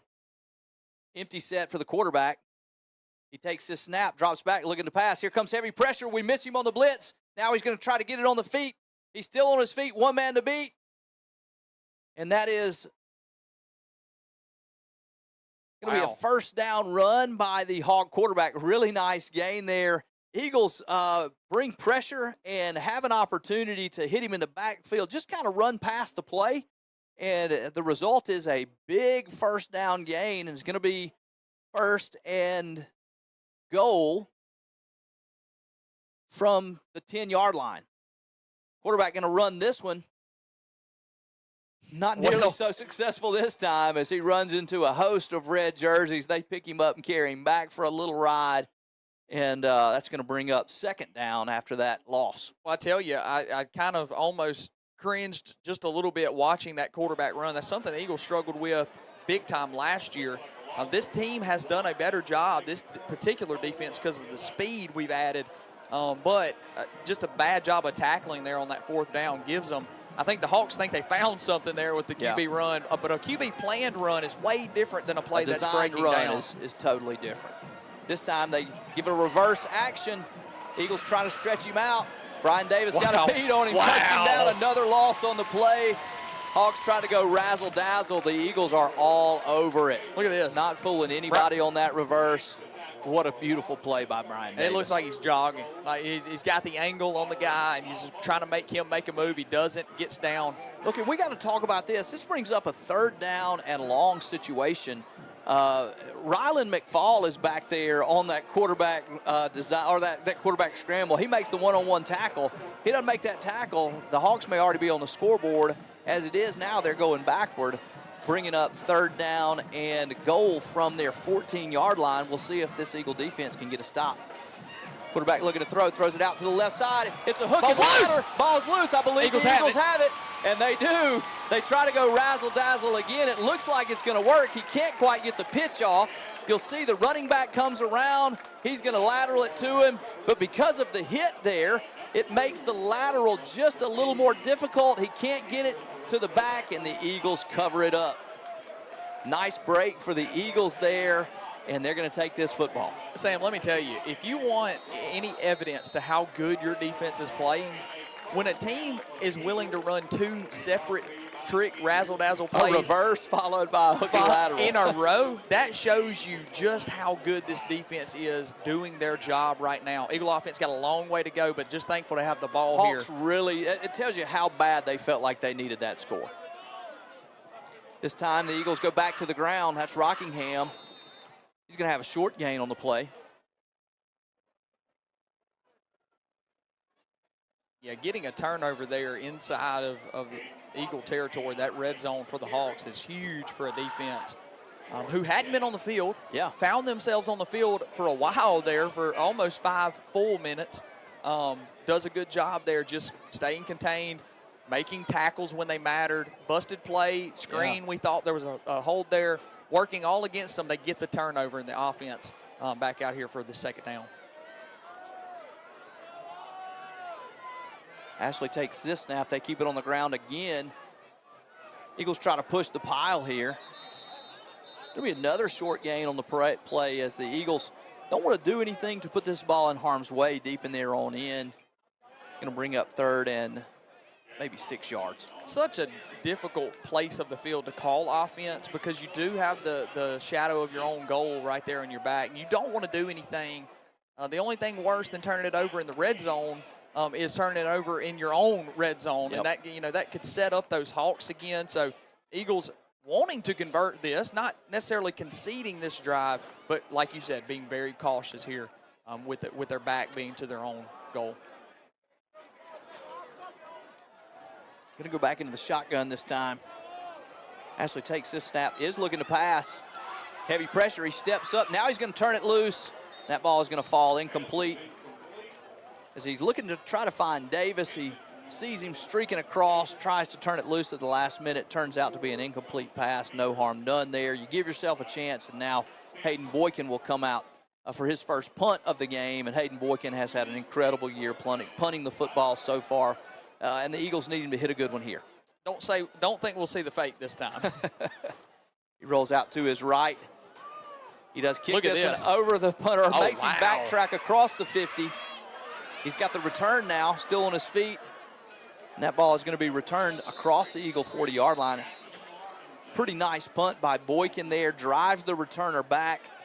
And the Eagles unable to get on him quickly there. And so the Hawks will have this ball at the Eagle 39-yard line. That is, we talked about this Sunday, Sam. We were watching a little football together. Catching a ball that's moving over your head like that is so dangerous. So I thought for a second that if he could get it over, it was going to roll. And it was going to roll forever. I thought the same thing. But credit to number 7 there for the Hawks, getting his hands on it. Risky play. Probably saves his team 25, 30 yards there of field position, which the Hawks have shifted this field now, trying to fight their way back into this football game in the second half. They've stayed on the Eagle end most of this second quarter. Hawks do have some size out here out wide. I wasn't surprised to see them throw out there on that 3rd and long that they tried the little hook and ladder. This time they go with a run off the right side. He's going to be hit after a very short gain. Cason Harris again on initial contact, joined by a host of other Eagles, help drive him back. This Eagle defensive front looks really, really good. It feels as if the Hawks' best play in between the tackles is 2 to 3 yards, and that is what you call being on time if you're the defense, filling your spot, filling the gaps of the linebackers. We've talked about that for weeks, them doing a good job of plugging those holes here, and they're doing so far. Play action here. That ball's dropped. Looks like they may give him the catch here, and then he fumbles out of bounds. Really? We'll see if they call it incomplete. Now I think they wave it off and say incomplete. The side judge ran up as if he were going to spot the. No, they're going to give him the catch. Yeah. They move him up and spot him. That's interesting. That was hard to see a football move there. The timing from here looked really, really bang bang. It's hard to say that he ever secured that, but nevertheless, Eagles faced with the 3rd and short here. Trying to get off this field. Quarterback rolls to his right, looking to pass again. He throws this ball underneath, and the receiver's going to be hit immediately there and driven out of bounds. That's Sagini as well as R.J. Davis, and I think they're going to have him stop short of the 1st down. Going to bring up a 4th down and short here. 2nd 4th down play coming up so far in the 2nd quarter. The Eagles have done such a good job against that bootleg. I anticipate they've prepared for that. You can see the whole defense kind of collectively moving that way. I tell you what these trick plays do, Sam, is they make you really confused on what a team will do on 4th and short. Yeah, it may slow you down. And they tend to roll that pocket away from Trip Smith. They really have probably seen what he can do, and they don't want to roll to his side. We'll see what they do here on 4th and short. Quarterback's going to keep it straight ahead. He bounces to the outside now. Lots of green grass. He picks up a block around the left side to the 10-5. Touchdown Hawks. The 4th down play, big quarterback run. The 2nd time we've seen him hurt the Eagles with his legs, and that's a big answer and a big score for the Hawks. Yeah, that is a blow to the gut there if you're the Eagle defense. You did such a good job. You felt like you were on time the entire drive, and then all of a sudden, like the 4th down play that was busted earlier by the QB run, like you mentioned, this quarterback's an athlete. I think the Eagles are going to have to do a better job. Brian Davis almost comes off the edge and blocks it, but you've got to make it a point now. I mean, you can only know that the Hancock sideline is thinking, wow, we maybe have an answer here with our quarterback's leg. So I'd love to see you start pulling some punches in kind of a reverse sense to kind of figure out a way to stop that, especially on those crucial 4th downs. Well, and when you think about the course of the game and what the Hawks have had success with, the running game really has not hurt the Eagles. The passing game really has not hurt the Eagles. What has hurt them has been the quarterback with his legs. So they had the one screen pass that went for a nice game. But other than that, it's really been the quarterback running. And so I expect to see this Eagle coaching staff adjust and prepare for that. That was just a design run on 4th and short where you get everybody trying to pinch in, and suddenly he bounces to the outside. It shows he's got just enough speed to take it to the house. 2nd time we'll see the Hawks kick this off. They pooched it to Hemphill last time for a good return. See how they handle it this time. Kick this one deep, very high. Going to be Batee who receives this one. Makes a man miss. Still on his feet. He hits the gap across the 30, 35. Is going to be brought down at about 38, 39-yard line. Nice return. Just throws off the timing of the whole play. Kane's got to go up and try to get that, get it back down. And then you just see way too much penetration on that offensive line. And so the Eagle offense really needs to kind of help themselves here, tighten it up just a little bit on their execution, see if they can get back on rhythm. Moving this ball, 2nd and 14 is tough. Yep. Got to start getting it back slowly but surely. Throw this one out to the flat to Davis. White jersey's there as soon as he gets the football waiting on him. He's pushed out of bounds for no gain on the play. Going to bring up 3rd and long. Again, we're seeing this Hawk defense continue to play very aggressive. Still just a single high safety. Lots of bodies up around the line of scrimmage. The only problem is you're not really having the time as far as getting those passes off. We'll see this split back again with the Davis boys in the backfield with Ashley. We'll see if we can get some time here by the offensive line. It's a pump and go. He's got a man. And just, I'm not sure what happened there. That ball wasn't really a misfire. It's almost like Petit wasn't sure if it was to him or over him. Right. It seemed to be a little bit of miscommunication. He also had Cooper breaking open even deeper, and so everything looked good there. It just looked like the ball just couldn't quite find the hands for whatever reason, and got an injury looks behind like a crampy situation. I believe that's Brian Davis, is waiting patiently for someone to come help him. Been on the field a lot. We talked about that when you're playing every snap both ways. And so they'll try to get him some fluids, hopefully just a cramped situation, get him back up into this game. Just 3 minutes and 11 seconds left to go before the half, as it does look like a cramp. And as they get Brian taken care of, let's go ahead and take a commercial break here. Eagles lead 14-7. Stay tuned for more Eagle football here on the Eagle Sports Network.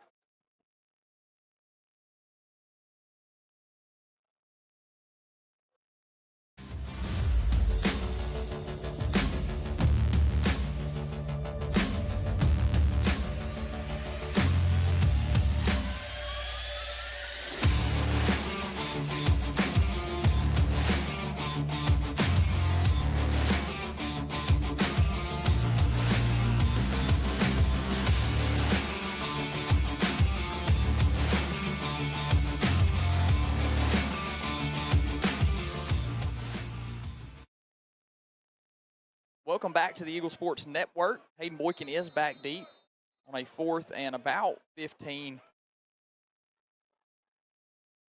Gets this, handles the snap really well. Fair catch called for, and that ball's loose. Bobbled.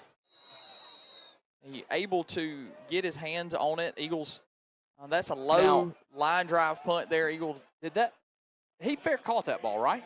He but did. You can't fair catch a ball if it hits the ground. Right. So I also was confused about that. I didn't want to misspeak because you're very hesitant. I got a lot of people listening to me right now. I want to be right. But I feel as if on that fair catch, and I don't know, somebody can correct me hopefully, when you call for fair catch and then you fumble, it's almost like a brand new play. That's so right. I was confused. Interesting there. And maybe I'm mistaken. Yeah, and that has happened a time or two. not very often, but yeah, we often get things wrong up here.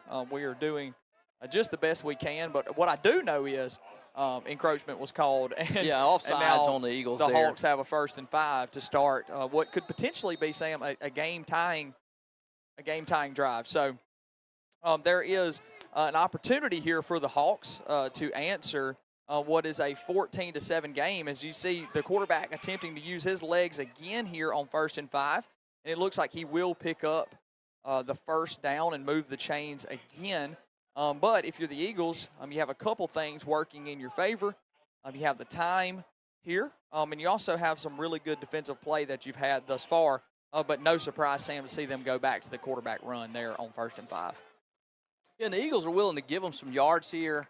I just don't want to give up the big play. And that's kind of their style has been, but don't break.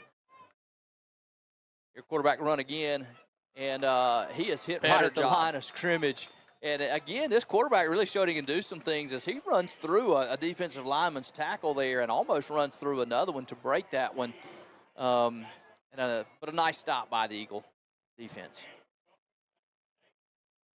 Yeah, it almost feels as if the Hancock is just reaching a bit. They're looking for something to identify themselves with this game. We saw them try a couple trick plays to kind of get a spark. They're really leaning into the quarterback's legs like we mentioned now. Wow, and that's a great play by Hemphill. It's a better throw and better catch for the timing there, but he is right on cue as well. If that ball is anywhere else, he may have an opportunity at it, but it sets up a 3rd down. Eagles.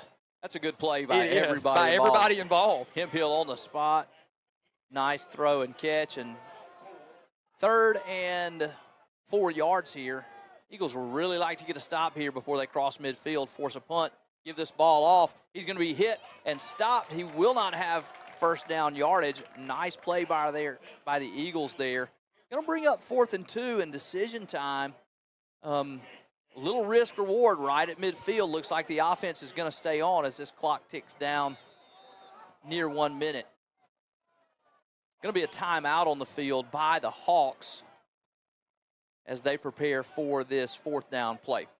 Let's go ahead and take a timeout as well. Stay tuned for a big 4th down play and the conclusion of this first half right here on the Eagle Sports Network.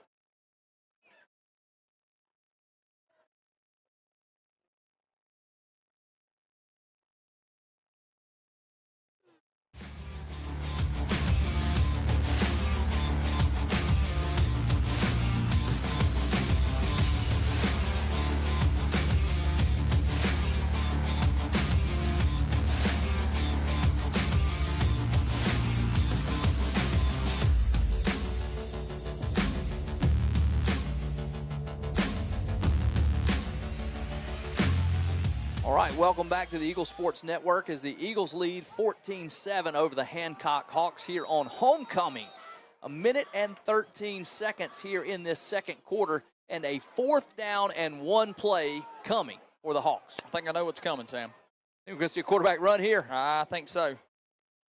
Looking for the free one, trying to get him to jump. Eagles show good discipline. Another timeout here by the Hawks. They're going to get another timeout. You do kind of. I wouldn't be surprised to see them punt this football now. I thought that, it looks like a new personnel was going to run on. I was worried about them going for this, right? That's a lot of risk. It is. And I think just very little reward. I think, maybe we've seen him break some runs, and maybe all of a sudden it sparks you, and you're in the red zone all of a sudden. But more than likely, if he converts it, it's right there. The clock continues to run. But if he doesn't get it, sends the Eagle offense back out there with some timeouts in their pockets. Now, this is the spot on the field that Coach Davis went for his fake and got it. Short yardage. Maybe this is a more trickeration. We've seen some, but, boy, this would be a lot of risk. Eagles do go ahead and run Batee back. He is going to kick this ball. He's going to let this one bounce. Wow. It's going to end up being a great punt for the Hawks. Roll inside the 10-yard line. And that's where the Eagles will go. I also think I know what's coming here. Inside the 10, Eagles leading this game, just drain a minute and 2 and go talk about it at the half. You're leading. Go talk about it and be happy about it. Yeah, be happy about it. Goals to go 1-0. You played a really good half. You feel like you should be beating Hancock a little bit more than you are. I was going to say they had a chance there, 3 minutes and some change to tie this game. And if you told Hancock, hey, you got to drive to go ahead and tie it with the way that this first half has gone, they would say, wow, yeah, absolutely, we'll take that. So Eagles got to be happy with how they played, but cautious right here again. Field position has played a huge part in creating some staleness here for the offense in the second quarter. Give it to Batee around the right side. Just got to hang on to this football. Makes you a little nervous when you see the quarterback back in the shotgun there. We've seen some struggles on the snaps. A high snap here would be a major disaster. So you just want to hang on to this football, run this clock out, get into that locker room with your lead. I do believe Hancock is out of timeouts. I could be misspeaking once again, but I think they would have called one, I believe, because a lot can go wrong in this situation. That clock continues to run. I think these teams are pretty content with taking this football game into the halftime period and talking things over there. So it is second down, about 8 to go, 15 seconds left. Ashley in the shot, going to get that ball's loose. There's it's on that the loose ground. ball. Wow. I think that Ashley fell on it and got it back. That's what we talked about. You just got to handle that ball clean deep here in your own end. Disaster almost strikes. I'm really not sure how Ashley gets this football back. Yeah. But he does and saves that was less of a snap to get issue. us it is high into halftime with the Eagles leading 14-7 here on homecoming. Hey, want to remind you that we have halftime festivities coming for you, and so we want you to stay tuned and watch the halftime show. It is homecoming, so you're going to see a full halftime show. Going to get the Eagle dance team. Going to get some cheerleaders. Feel like we're I think you're going to get some middle school. I think you got the middle school dance team here because a lot of the high schoolers getting ready for homecoming dance. So we're going to see the Florence Middle School, and that's a treat. So this is a little bit of a different halftime for you. We hope that you enjoy it. Sit back, relax. We'll bring you more Eagle football right after the conclusion of halftime here on the Eagle Sports Network.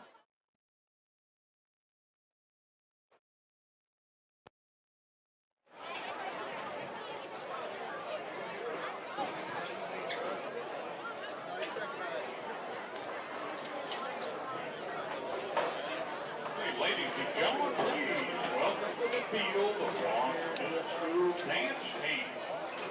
Our 7th grade members are Nora Nelson, Carmen Russell, Layla Horton, Brooklyn Adams,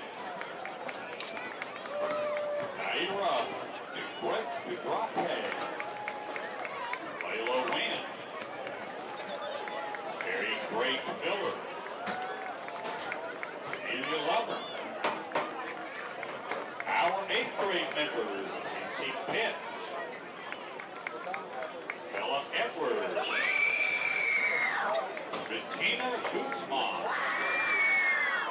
Abby Reed, Kinsley Clark, Jennifer Backstrom, Kaylee Nipper, and McKenna Sarla.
Uniform, ladies and gentlemen, the Florence Middle School dance team.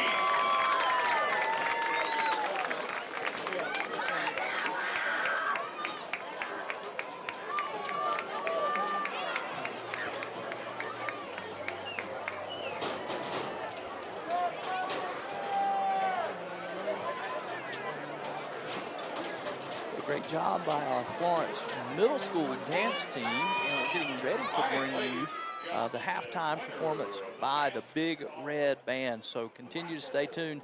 Also want to thank our sponsors. This is your Farm Bureau halftime, and so thankful for many of our sponsors that you've seen scrolling across the screen, those advertisements that we've been showing. Be sure and thank those guys, as everything that is happening here on the Eagle Sports Network is brought to you and made possible by those great sponsors. Continue to stay tuned here for the rest of our halftime show, brought to you by Tanner Wilson and Farm Bureau Insurance here on the Eagle Sports Network.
Featured performers include Taylor Payne, Riley Sills, Noah Walker, Sawyer McDavid, Landon Walden, and Kinsey Young.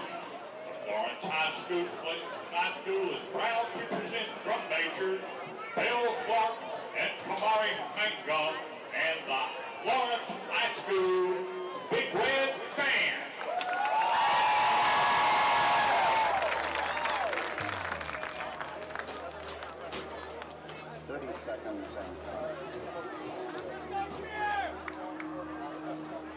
Astronauts reported feeling good. T-minus 25 seconds.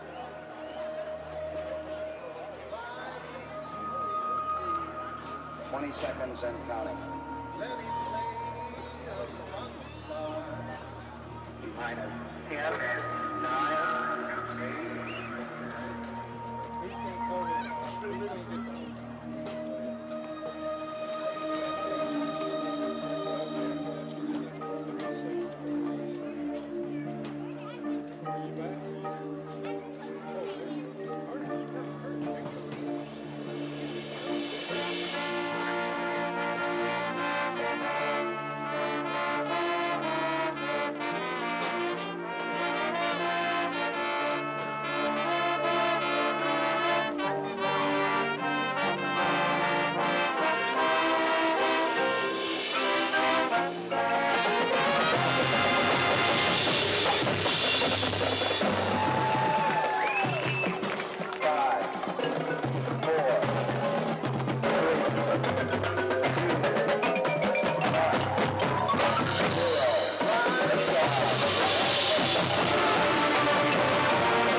incredible performance by the Big Red Band here on our halftime show, brought to you by Tanner Wilson and Farm Bureau Insurance.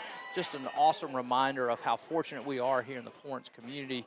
Awesome dance routine by the middle school dance team and now by the Big Red Band, all part of an awesome homecoming festivities. We're going to take you to a brief commercial break, and then when we return, we'll bring you back and get you the second half of this football game. So stay tuned right here on the Eagle Sports Network.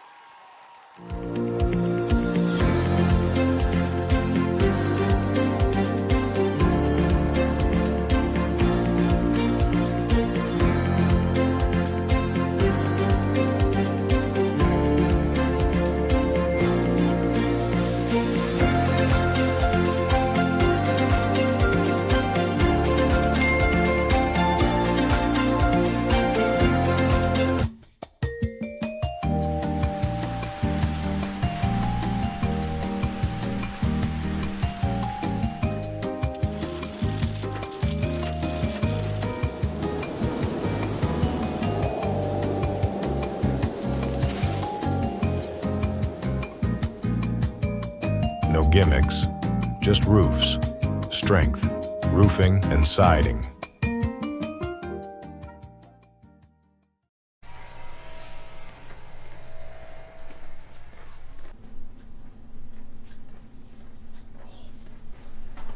Hey, what you need? First aid kit. There you go. Thank you. Hey, for next time, cut resistant gloves. Thank you very much. All right.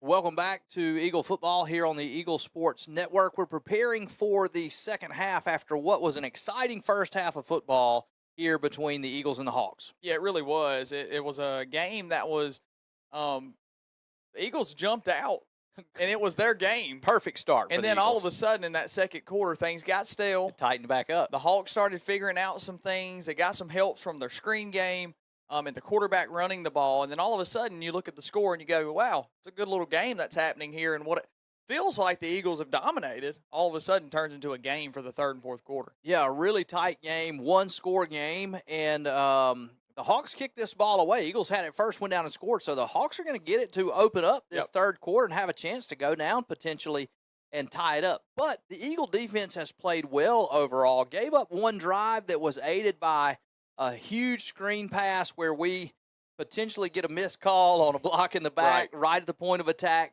And then you get a fourth down busted play that goes a long way. And so the Eagle defense has played well. Saw Brian Davis go down with some cramps there late in the first half.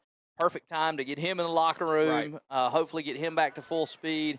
And it's shaping up to be a really good second half of football. I agree, and I think both teams figured out what is working well for them on both sides of the ball, and I think what we're going to see is both teams' best come out here in the third quarter. It's just a matter of who can make the next big play. I think it's going to come down to big plays. Both of these offenses have been willing to kind of nickel and dime this thing, but then all of a sudden we've seen some big plays. Keegan Cooper down the middle of the field. The quarterback runs on fourth and not where the Hawks wanted to end up, fourth and longs. And then all of a sudden, that's what it takes. It's almost like these offenses are pushing and pushing until it breaks. The next big play could be the one to either seal it for the Eagles or it could tighten this game up for sure. And I'm really anxious to see how the Eagle offense executes. Early in the first quarter, when the Eagle offense was executing well, they were just going up and down the field. Later in the second quarter, they had a few penalties. They had a few bobbled snaps. They had some high snaps that threw the timing off. They got stuck down in their own end, kind of, lost the battle of field position, and that really threw them off schedule. I want to see them get this football back and be able to get back to their execution and not hurting themselves and see how that aids them in this third quarter. There are a couple things that need to happen. You've played well defensively, but we've got to win the battle of field position again. And two, we've got to figure out our snaps. We can't run offensive plays because we're too busy trying to just obtain the football first. I think Coach would have told you the same thing. We're hurting ourselves. We're trying to let them back into the game with they're doing a good job. I'm giving them credit. Eagle defense got to do a better job of tightening it up just a bit so we can get these balls back in our favor. Look, the Hawks are making it tough. They're playing, and they're making it tough.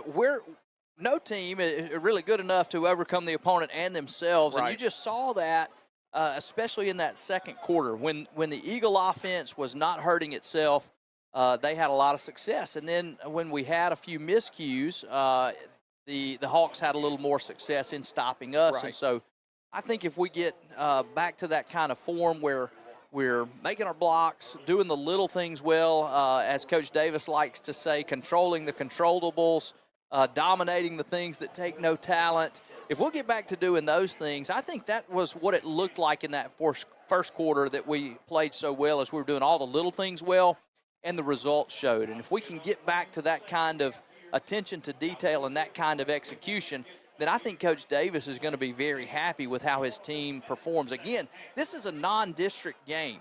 It is the Eagles are getting ready to play their first district game next week, and this is against a 6A opponent. And so a good opportunity to get a really, really good win out of district here to build a lot of confidence before you go to Brookhaven to open up district play next week. Yeah, I think one of the things that Coach Davis does and kind of they've done as a staff and scheduling a schedule for these guys is they want them to be battle-tested when they go into the games that really, I won't say matter, but the things that really it is the ones that really matter. As far as getting into postseason play. You could very easily book a schedule in which these kids win a lot of games and they go in and they feel pretty good, but then they're not battle-tested. And I think that's what he would say. I mean, the standard really is the standard. Mm-hmm. What we have been is the bar in which we're trying to meet, and that's a team that wants to play really good talent, and that's what they're doing here. This is a 6A school that we went down to last year and visited. They got some really good players on this side, and when we look at this, you almost feel the tendency to say, oh, well, they must have lost a bunch. No, I think these two teams just match up really well against each other, and this really would be a statement win heading into the part that matters, and that's winning some of these games against your own district and then propelling your momentum towards the playoffs. Yeah, and if you're going to make a playoff run, you're going to have to be good football teams, and so you want to get a win over a good football team. Tonight they got a big win or 2 weeks ago before the bye, and so really an opportunity to gain some momentum and some confidence as you prepare for that district schedule. You know, just thinking about your comment about the games that matter, let me tell you how much district games matter. West Point won the 5A state championship last year. If I recall correctly, they started 0-3. That's right. They played 3 of the best teams in Mississippi, lost to all of them. But come playoff season, they ran through 5A like a buzzsaw because they were battle-tested and ready to play. And, you know, we're not saying that the Eagles are going to win 5A this year, although we would be really, really happy and excited if they did. But we're just saying it makes a difference when you play a difficult schedule and tough competition to prepare you for that district slate.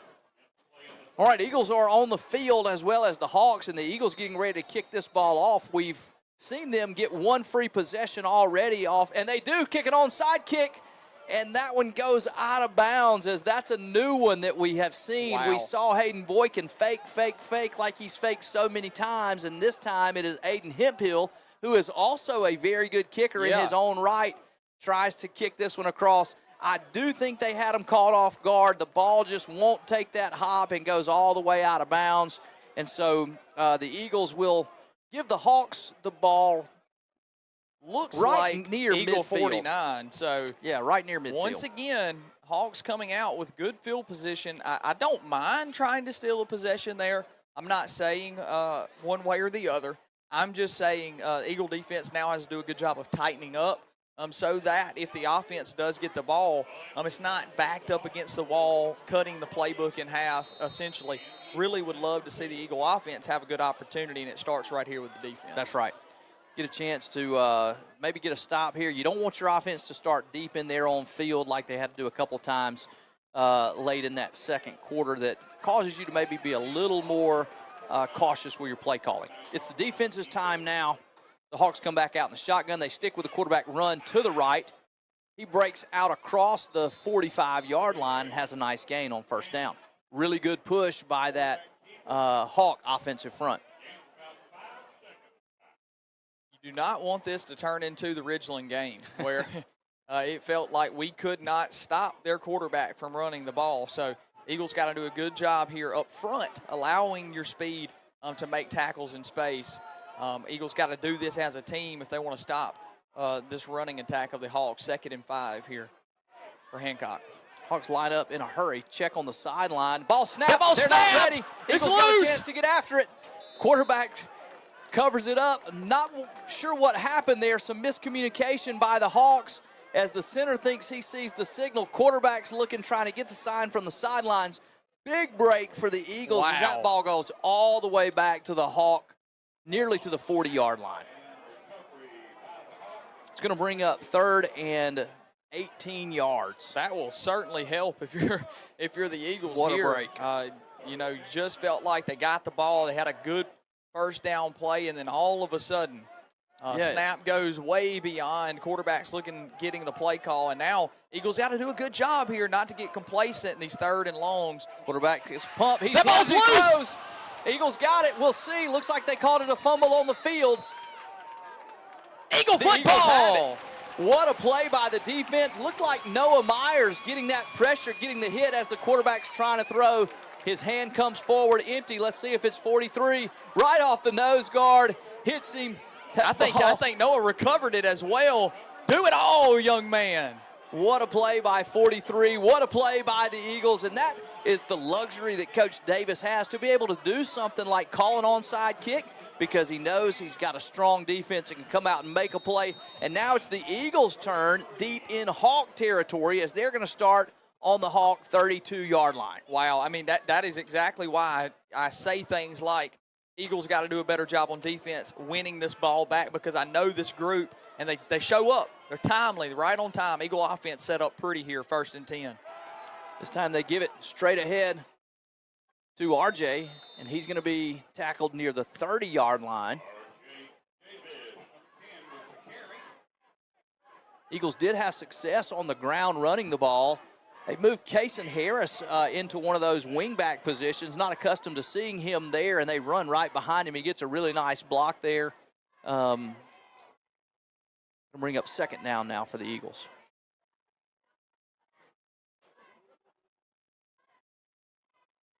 This time they give it to Davis around the left side. He cuts it up, still on his feet, tries to dive forward near the 25-yard line. Going to bring up a 3rd down now for the Eagle offense. Yeah, Kason does another good job there setting the edge. We've talked about 43 and another host of the Hawks have done a good job of kind of getting a good jump. He gets out there and gets his hands on him. Yeah, the only reason the Eagles got any yardage on that play was his outside block there. So Eagles are on time here, staying in the positive yardage. So good to see the offense come out. Looks like they'll come out in the I formation here, 3rd, and about half the yardage to go here off the turnover. Actually going to go with a toss to the right this time. It's Davis. A lot of room down the right side.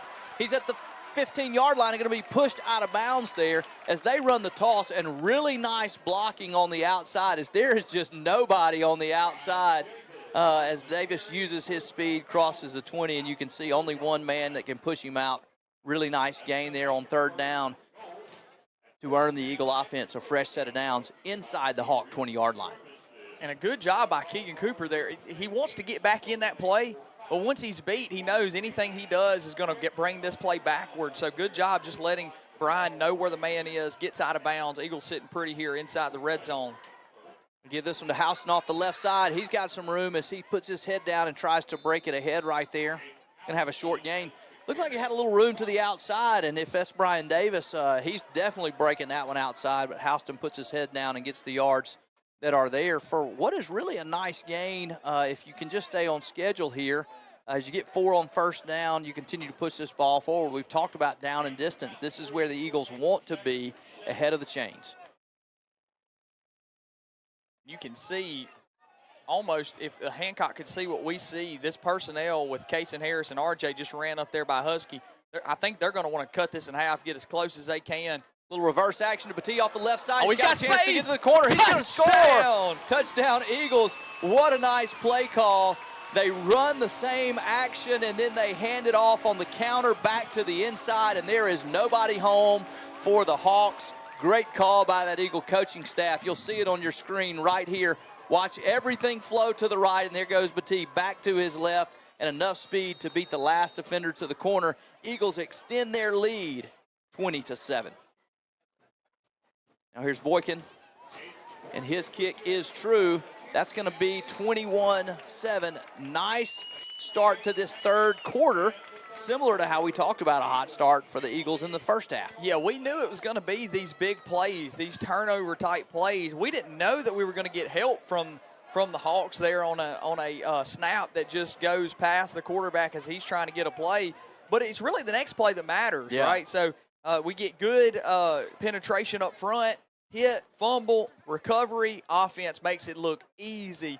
Feels a lot like the first quarter all of a sudden. So what we don't want to do is fall back into the lull, right? We don't want to allow Hancock to continue to claw back into this game. What it's going to take is this defense continuing to take control of the game. Well, and it was clean execution for the offense. It was. No penalties, no missed snaps.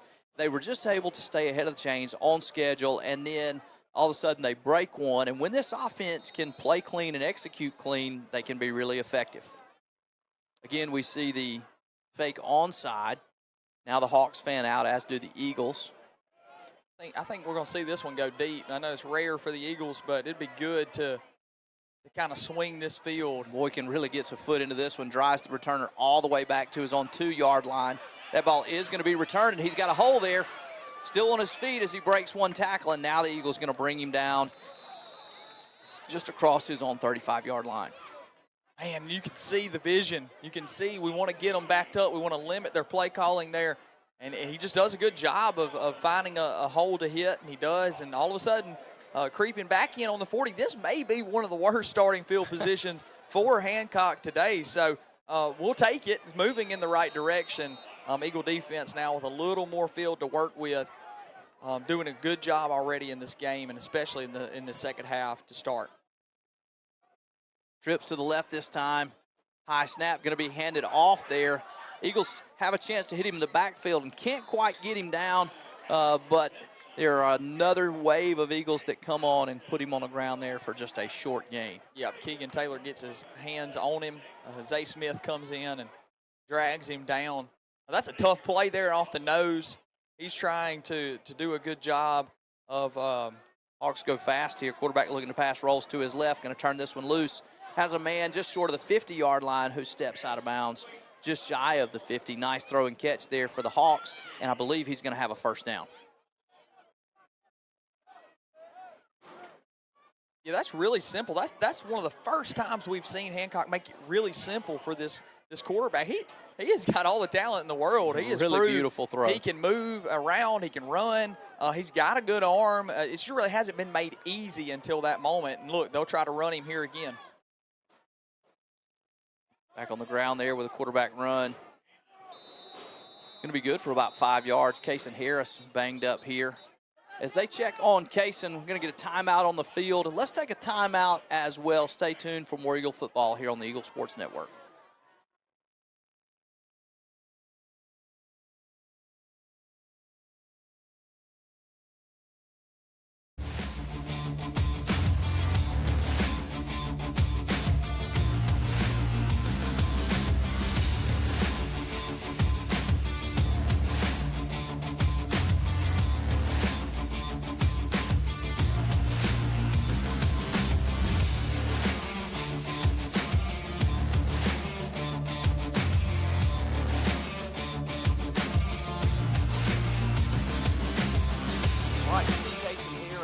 Coming off under his own power.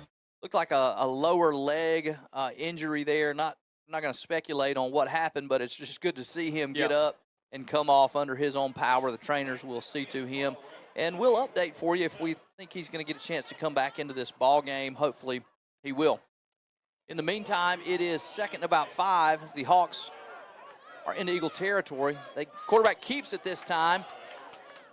He runs straight ahead and is going to have another first down on the play. Man, that is, I would almost, if I'm an Eagle defender, I'm almost begging them to hand this ball off and not allow that quarterback to run. RJ does a good job. He's creeping. He knows they're going to run. The Hancock has not really proven that they want to pass the ball. He chooses to go after the running back, and then until as old as time, the quarterback uses his legs and gets another first down. It's really good ball handling by that quarterback as he rides that handoff and then pulls it at the last second. This time he rolls to his right, looking to throw again, has a man out to his right. It's caught there, hit immediately. Really nice throw and catch again by the Hawk offense there, as we just saw them run a similar play here to our near sideline. This time they roll the quarterback out, let him throw it to the outside, and he puts it right on the money. Going to bring up second and maybe 4 yards. Hawk offense putting together a really nice drive so far on this possession.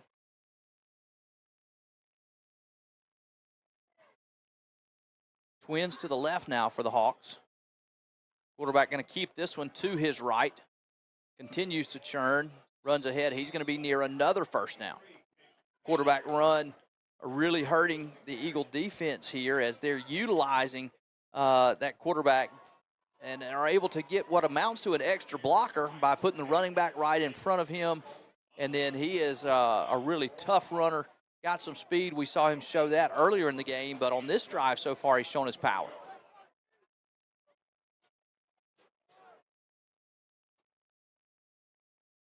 Almost gets the Eagles leaning there with that cadence there by the quarterback, who looks to the sideline, won't get a snap this time. Center is turned around. That's looking what I was at gonna him say. He's, this time, and looks they'll like call a timeout. Looks like almost like they had planned to not run a play right there, which is an odd situation, trying to get them to jump, I understand, but to not have a play call there, burn a timeout this early when you're behind, could prove costly. We'll see. 5:33 left to go in the third quarter. Eagles lead the Hawks 21-7. Stay tuned for more football here on the Eagle Sports Network when we return.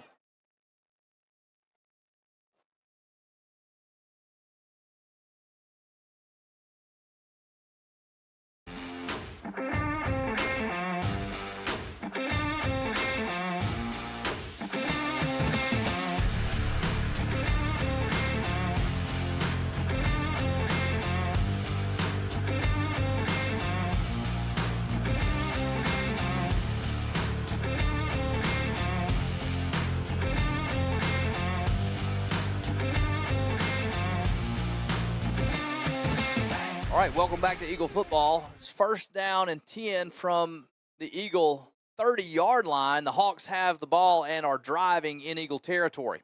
Quarterback looking to pass this time, has a man to his left.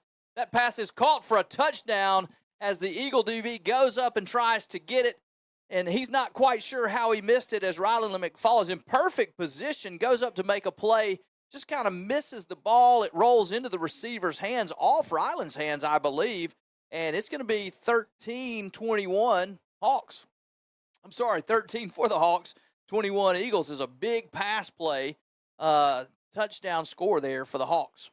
Yeah, Ryland is right on cue, right where he needs to be. He may have a step on him, but the quarterback's throw doesn't really prove that to be a factor, as both guys have a chance at it. I think Ryland just played the football well, and that kick is up and is good.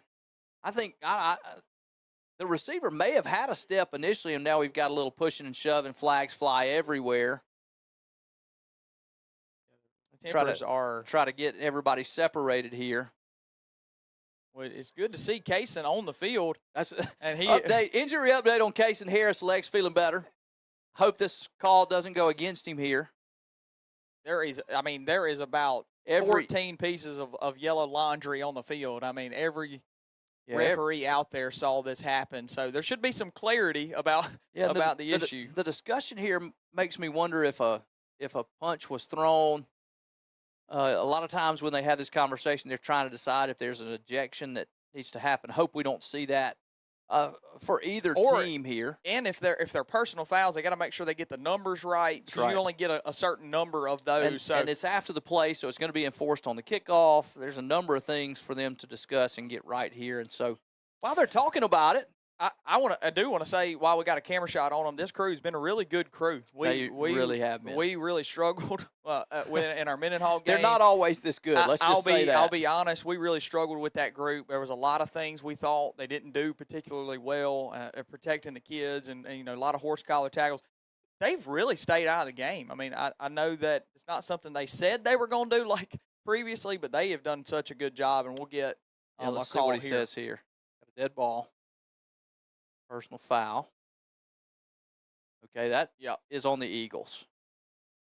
And then we're going to get one on the Hawks. Okay, it looks like it'll be offsetting. So no play here, but what's going to happen is, and the reason a lot of people would say, well, why didn't they just say, okay, it's on both, let's just split it. They want to make sure it's on the right numbers. They're going to record that, because if there's another one on the same number, now you're looking at a potential ejection there. So, all right, no harm. No harm, no foul there. What the situation is in the game is it was a big scoring drive for the Hawk offense as they answer the Eagles score to keep this a 1-touchdown lead, or a touchdown and a point after lead. And so now the Eagles with a chance to get this football back as the Hawks going to prepare to kick it off to them. Hawks spend a little extra time in the huddle here. We'll see if they have any trickeration planned. He doesn't really fake with the type of urgency that Boykin does. So he does have a good leg. We saw him kick one all the way inside the 5 earlier in this football game. Hawks do kick this one deep. Again, very high kick. This one going to be not fielded, and it's going to go into the end zone there. Yeah, a little miscommunication, but nothing hurt there because it is kicked so deep. Now, if that's a pooch kick, we can't really have. I don't know who's getting it. Davis didn't know if Houston was getting it. Houston didn't know if Davis was getting it. No harm once again. Yeah. Eagle offense rolls out here off the touchback. With a chance again, Sam, I want to credit Hancock. This is just evidence of a really well-coached and a hungry team. Every time it feels like the Eagles get ready to punch and put this thing away, here they come again. They answer back. And big plays. It's been these big plays like the pass play that's kept them in it. And the field position battle. I mean, you see the Eagles starting at their own 20. They'll have a long way to go here. They give it off to Davis, who is going to be tackled as he crosses maybe the 22, 23-yard line. Got a Hawk player injured on the play. He looks like he's a cramp situation. He really seems fine. Hops back onto his feet. Right back up. He'll That's have always to come good off news. For just a second, but hopefully we'll see him come back on in just a few minutes. Good to see him go off under his own power. Eagle offense, we need to continue to see them execute well. They had a wonderful drive last time out. Didn't have quite this far to go. Ashley in the shotgun, 2 backs. He gives this one to Davis, who is hit. That ball, he is loses his helmet off, flags fly, almost certainly going to be targeting here as he takes a big hit. Flags fly from both directions immediately, and we'll see the call. Yeah, I couldn't see it. All indications say the helmet's off. Maybe flags a face come mask in. here. There's going to be something to do with. It is a face mask. That's what gets the helmet off, and so that'll be a big first down to move the Eagle offense out of the shadow of their own goalpost. Yeah. We do have eyes everywhere at Eagle Sports Network. David let us know in our ears. He's got a good shot down there on the sideline. He says, looks like a face mask. 1 for 1 for David. We can't say the same up here, but we are so grateful for all of our crew letting us know, making sure we get the right calls, and we get it there. So 1st and 10 for the Eagles. Kane in the shotgun again. Gives this one to Houston, who's cuts ahead, breaks a tackle. Really has to do a lot of work there for a short gain, as this Hawk defense has made it tough running on the inside. The success that we've seen the Eagles have has been out around the edges a little bit more than on the interior, but we've seen this coaching staff try to establish that interior run, and then when they see the opportunity, try to bust one outside. Last time the big play came on a counter action. This time the Eagles twins to the left, back in the I formation. They give it to the fullback.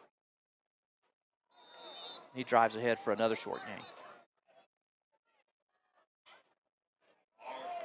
It's going to bring up a third down for the Eagle offense and a down and distance that you really want to convert in. You're not quite on the other side of the field, so you're not in go territory, probably not in 4-down territory.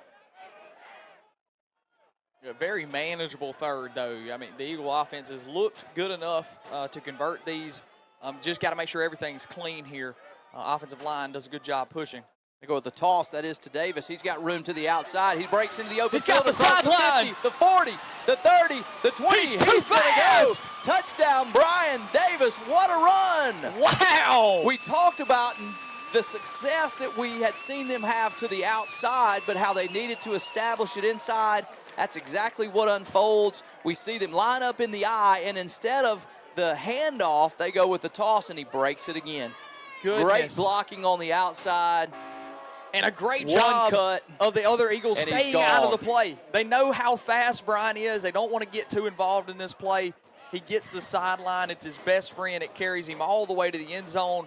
Boykin's extra point is through. It is 28-14 Eagles. We talked about how desperate this offense was going to need Brian Davis to run the football. Yep. And boy, has he shown up today with a host of other Eagles who have done some really good job carrying the football. But this was the kind of game that we thought he could have, and the Eagles needed him to have in a big pick-me-up role today. Yeah, and we commented off the air that we just didn't think that the Hawks had anybody on defense that could run with Brian Davis. Right. And you see that there. Really, once he breaks the initial wave, he's just kind of coasted. Right. I mean, yeah, he really just kind of kicked it back and coasted in. And we haven't even seen them line him up in the slot or out wide. And you know, in Hancock's defense, he's faster than a lot of people that we're going to see at this level. So good job just utilizing him into space. That pitch has worked a couple of different times. That offensive line doing a good job of sealing that edge, allowing him to get that space. So last time we saw the Eagles go up by 2 score in this type of momentum play, they went and tried to steal a possession here. We'll see what they do as they fake the onside kick, and now Boykin will line it back up. The Hawks will spread back out, and we'll see what the Eagles decide to do here on special teams. He chips this one. That ball was touched. And I tell you what, the Hawks get on that ball. The Eagle defender there slid in. The ball popped back out for a minute, and Eagles almost had a chance to get it. We've talked about the variety of ways they kick the ball off.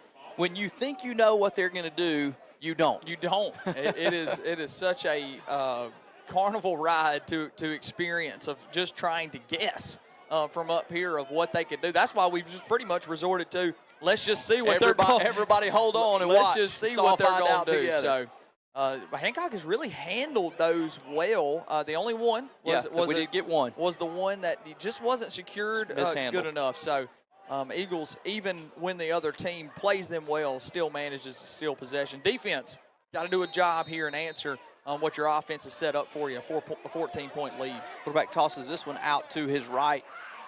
Running back's going to have a nice game. That ball came out. We'll see who's able to get on it. Looked like the Hawks may have gotten it back. Wow. They unstack everybody. And the Hawks do get that football back. Yeah, I did see the indication here from the back judge. He's pointing to the ground. I think regardless of who came up with that, they'd made up their mind that he was down. And we see that quarterback run now opening up a little bit for their run game as well. That may be their longest rush by a non-quarterback this game of about 6 yards there. So Eagles facing a second short here against this Hawk offense. Quarterback looking to throw this one. Trip! He got him!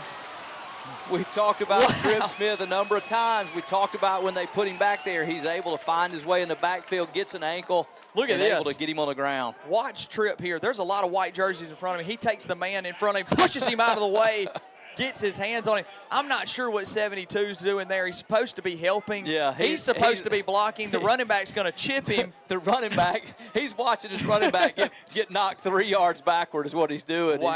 He's going, I don't want to hit that guy either. We talked about a Big difference play there. maker that trip is, and we see it happen right there. 3rd and long again here for the Hawk offense. They roll him to the right this time. Quarterback looking to run. He's hit. He's going to be tackled after a short gain on the play. Oh, and we get flags on a late hit. Yeah, they're going to dive on the quarterback. Unnecessary here. I'm going to have to agree. I bragged on this officiating crew, and this one hurts me. No reason. He's on the ground. Quarterback's down. He's laying there, and nowhere for him to Eagle go. defender takes an opportunity to lay on top of him, and it's going to cost you what really 3rd and long, 4th and long. You've had a hard time stopping the quarterback run. You do it you're there putting on him in a busted. punting. Yeah, they're punting this football if he's down right there. As it is, it's going to be a 15-yard gain and a first down and move the ball into your own territory. Just to you hurt yourself there as the Eagles. We talked about they can't afford to do that. And they haven't. Defense gets a stop. This whole second half. That's right. They haven't. We haven't seen it on either side of the ball. And then all of a sudden, we see this. It is a minute and 20 till the end of the 3rd. Eagles very much in control. Just don't want to make that a habit there of kind of giving them what was going to be a tough situation for the Hawk offense. Now turns into a good little drive starter for them. Quarterback keeps this one. Has a nice gain on first down. He's really a load to tackle. He is. Big kid. The defensive backs for the Eagles having a hard time getting him all the way to the ground once they get their hands on him. And, man, you can almost get some really, really rough deja vu from watching not being able to tackle a Hancock Hawk. We really struggled last year with their running back, so we want to do a better job here of wrapping up. And, man, I'm just really impressed with this kid. He has got and now more flags fly. This one's going to go on the Eagles as well. Little self-destruction happening by the Eagles. They get another stop. I thought there Hawk may have player been loses his helmet, and an Eagle kicks his helmet away from him when he's going to pick it up. And it's going to be another unsportsmanlike. So I think Tripp may have even gotten away with the hands to the face. That's how the helmet comes off. Right. But the flag didn't fly till after the play. Exactly. So, and then we get a little bit of extracurricular again. What's going to be interesting is if they get both of these calls here, this could well be a 30-yard penalty. If they call the hands to the face and then the dead ball unsportsmanlike for kicking the helmet, they'll enforce both of them. We'll watch this call. Yeah, there's the hands to the face. Well, that was the dead ball. No, you're right. Here's the dead ball. They're going to get so both this is of them. 30. This is going to be a 30-yard mistake. Wow. And so if you add that on Just to the 15 that they've already given, even my Simpson County math tells me that's 45 yards of offense, 45 yards of field position, and it's going to bring up a goal-to-go situation for your defense. Yeah, you just pushed them all the way down the field. Look, you've got them in 4th down on their side of the 50, and just by penalties, you've put them in a goal-to-go situation. It's just hard to believe. I had spoken about you didn't want to make this a habit, and then play after play, all of a sudden the Eagles have set the Hawks up here, and now you're going to have to use a timeout to discuss this. So into this 3rd quarter has been eventful, but not in a good way for the Eagles. We'll see how they respond here. Goal to go for the Hawks when we return right here on the Eagle Sports Network. Come on, we're going to be late.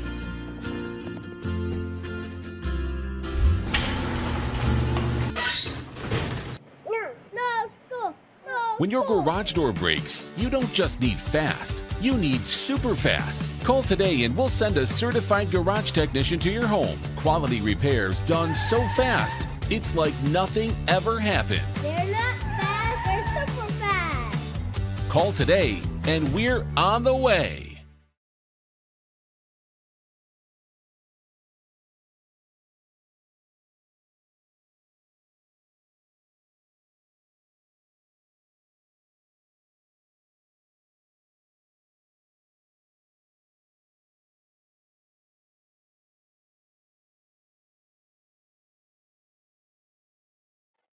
Welcome back to Eagle Football here on the Eagle Sports Network.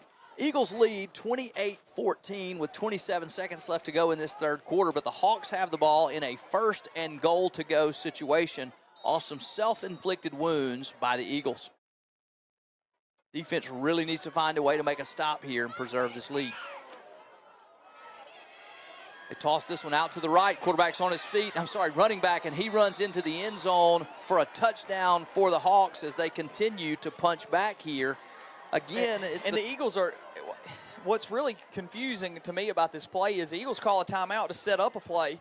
They're late coming out of the timeout. They don't really even look ready for this play.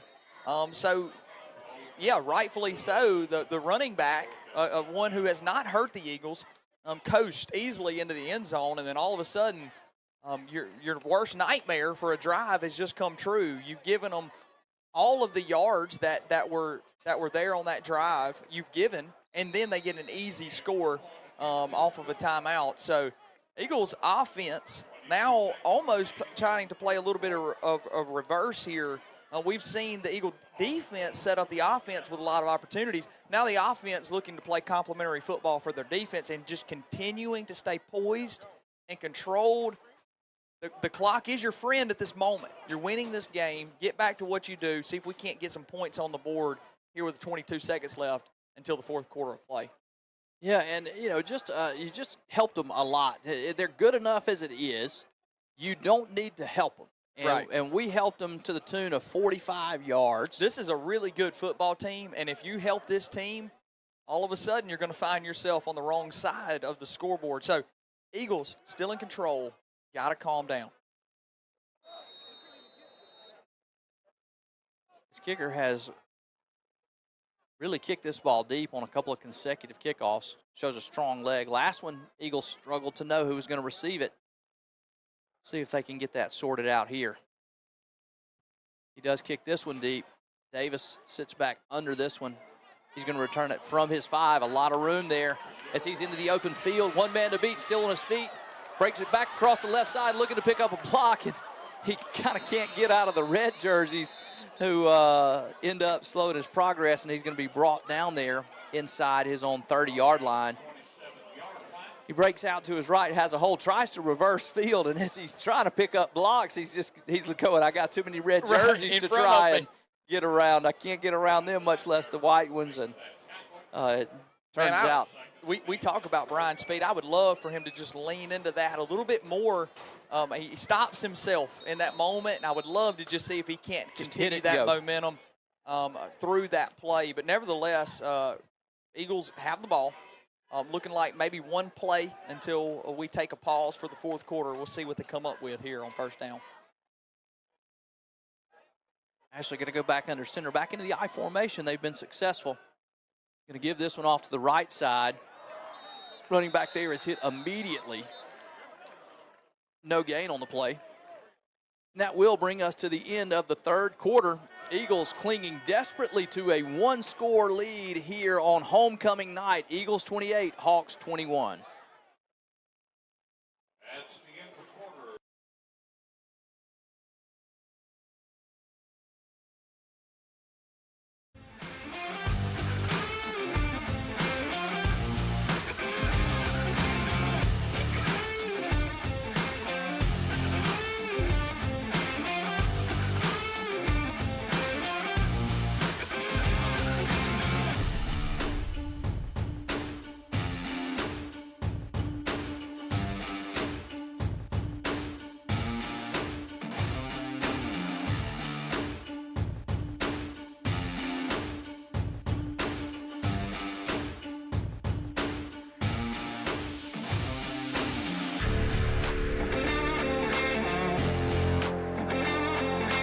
Back to Eagle Football here on the Eagle Sports Network as we get ready to start this fourth quarter with the Eagles leading 28-21 of what has been a highly contested football game with lots of big plays on both sides of the ball. It's the Eagle offense now out with 2nd and 9 inside their own 30-yard line. Offense in the shotgun. Going to give this ball to Battie around the left side. A lot of white jerseys in the backfield. He's going to be tackled for a big loss on the play. It's going to bring up 3rd and about 15 yards.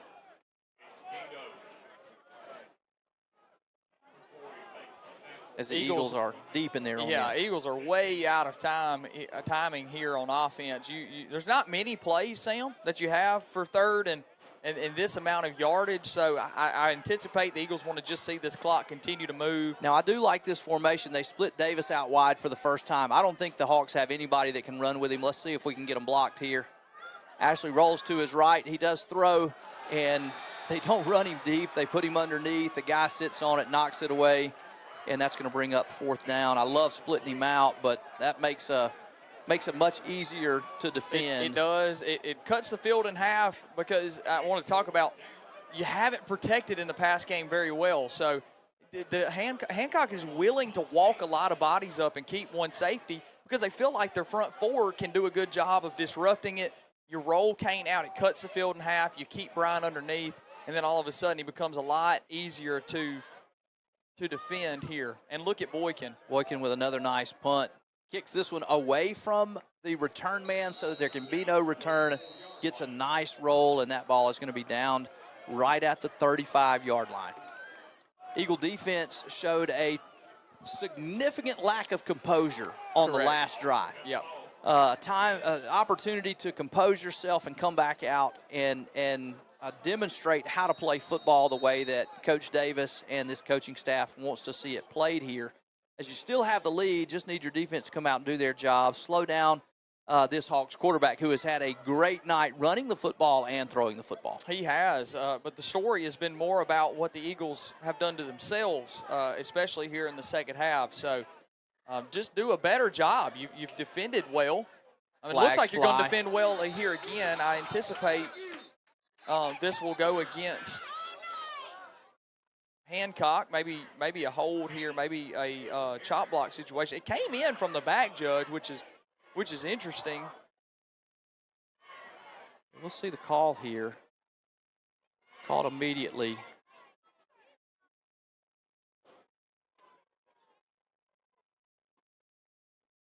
Yeah, it is a chop block. It is going to be a chop block from situation. Where that flag was thrown. Yeah, when it comes from the back, Judge, like that, you're looking at just a few opportunities for there to be a penalty, especially all the play happened around the line of scrimmage. So that chop block is another big, fortunate, hurtful mistake again. Puts the Hawks behind the chains where the Eagles have spent a lot of time. Right, so the 2 possessions, this is now possession number 3 in the second half for the Hawks. The first one, they harmed themselves. Yep. Bad in a snap that goes wild, and the next play is a fumble recovered by the Eagles. Well, then, quite the opposite happened on the next drive. The Eagles gave them everything. And then now we see another mistake here. They're 1st and long. Eagles cannot help them Looking to pass this time.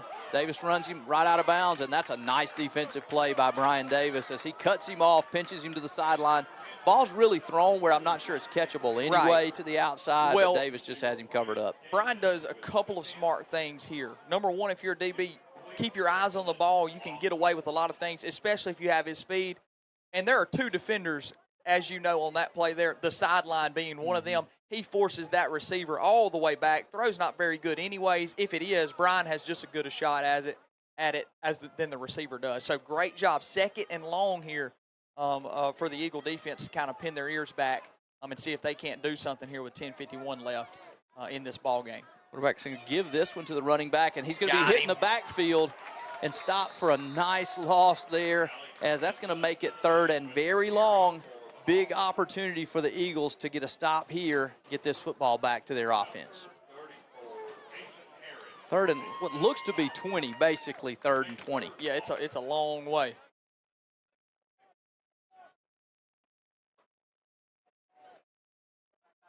You see the Eagles drop a couple of people here. Quarterback does look to throw. He's going to run now. Breaks it out to his right, makes a man miss, still on his feet, and now they do bring him down short of the 30-yard line. Yeah. Nice Sam, pursuit by the Eagle defense. I think that was his plan all along. I don't know if it's even the call, but with it being as successful as it has been, I think when he sees, he's not really that open, let me see if I can't make something happen. Eagles do a good job of 2 things, getting there in pursuit, tackling, and then not getting any penalties there. Be very easy to grab the face mask. It looks like the defense is going to come up with a much-needed stop here in a one-score game. A punting situation here for the Hawks.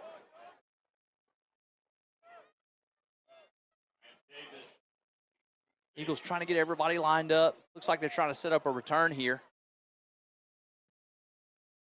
They do. Flags fly on the outside. Davis going to have a chance to return this one. And probably a smart play, as I think we're going to get a hold immediately at the line of scrimmage, almost off the release. And so I think Davis sees that flag fly and knows, hey, no reason for me to try to return this one. Yeah, you would hate to see you try to turn something or nothing into something, and he ends up getting brought down or hurt on that play, and on a play that's not going to be anything other than a hold that's all on it's the going to offense. So great job. Now, one thing that does is the field position gets worse here for the Eagle offense. We've been desperate to see them in some situations where they could kind of use a lot. Now, it is still good field position, a good chance for them to do something here. And a lot of field to kind of chew up some clock if you can continue to move the chains. Haven't done so here ever since that kind of that first drive of this quarter. And this field position isn't going to be very good because they're going to be all the way back to the 20. You get the 10 added on to the end of the punt, and so they're basically back in their own red zone starting at the 20. That's not where you want to be when you just had them punt from their own 30. Eagles do have the ball here. See if the offense can get moving back in forward territory. Lots of white jerseys at the line of scrimmage there in attack mode. Davis is hit at the line of scrimmage, makes a man miss, fights forward for a couple of yards, but you can just see that this Hawk defense is really committed to shut down this run game as they have everybody at the line of scrimmage. Basically a man-to-man across the board, a single high safety, but that single high safety is usually within 7 yards of the line of scrimmage. Yeah, they're not going to let the Eagles just run this ball at will. They're almost daring them to do anything else, which is smart. I mean, it's smart on their half. It's going to try to force the Eagles to either play into their game plan or potentially make a mistake that could be very costly. So the Eagles got to be very cautious with little the reverse action to Batiste. Ball's and they're loose, not, and the Hawks have it. They try to run that little counter play. The Hawks are sitting there waiting on it. Batiste hit right as he is trying to take the handoff. The ball bounces up right into a white jersey, and disaster has struck here for the Eagles as the Hawks are going to have this ball inside the Eagle 20-yard line after that turnover.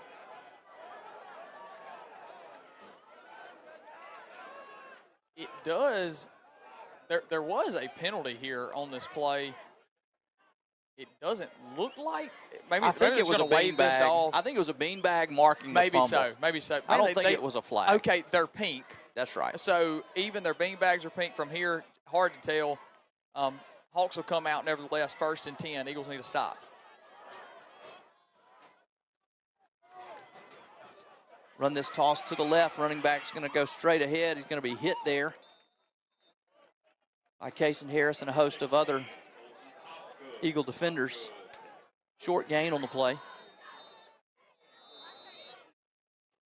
Cam Page down on the play for the Eagles. Trainers will attend to him.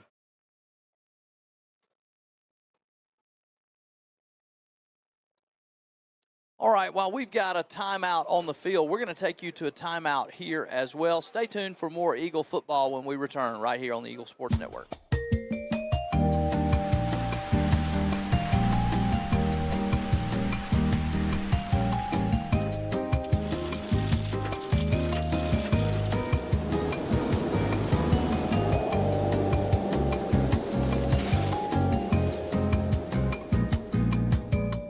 No gimmicks, just roofs, strength, roofing and siding.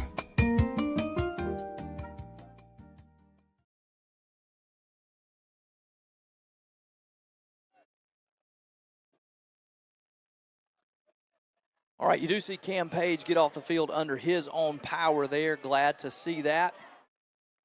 And the Eagle defense backed up deep in their own end after the turnover, needing to find a way to stop this Hawk offense. Quarterback in the shotgun for the Hawks, 2 backs. He's going to keep it himself. Runs ahead. Football's loose. And it looks like the Hawks get back on this football. Man, the Eagles almost have an opportunity to get that football back as they get it loose on the field there, and there is a white jersey just waiting to pick it back up. But that does bring up a 3rd down.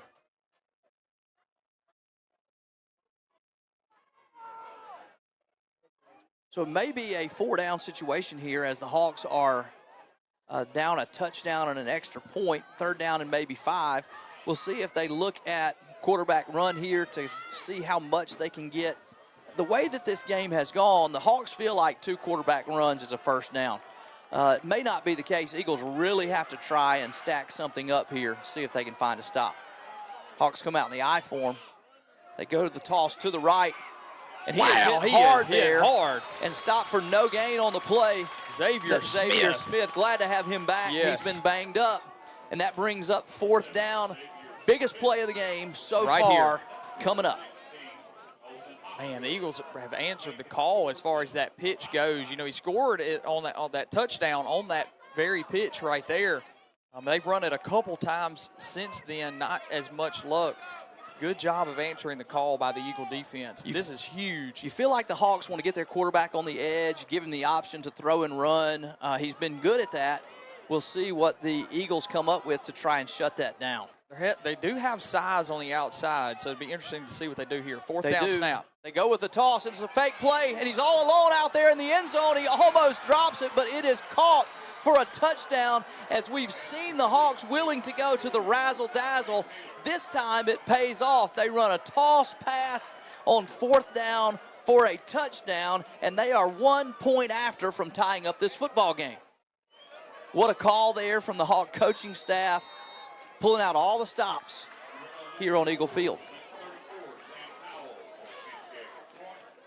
Snap is back. Hold is down. The kick is up and good, and we're all tied up, 28-28.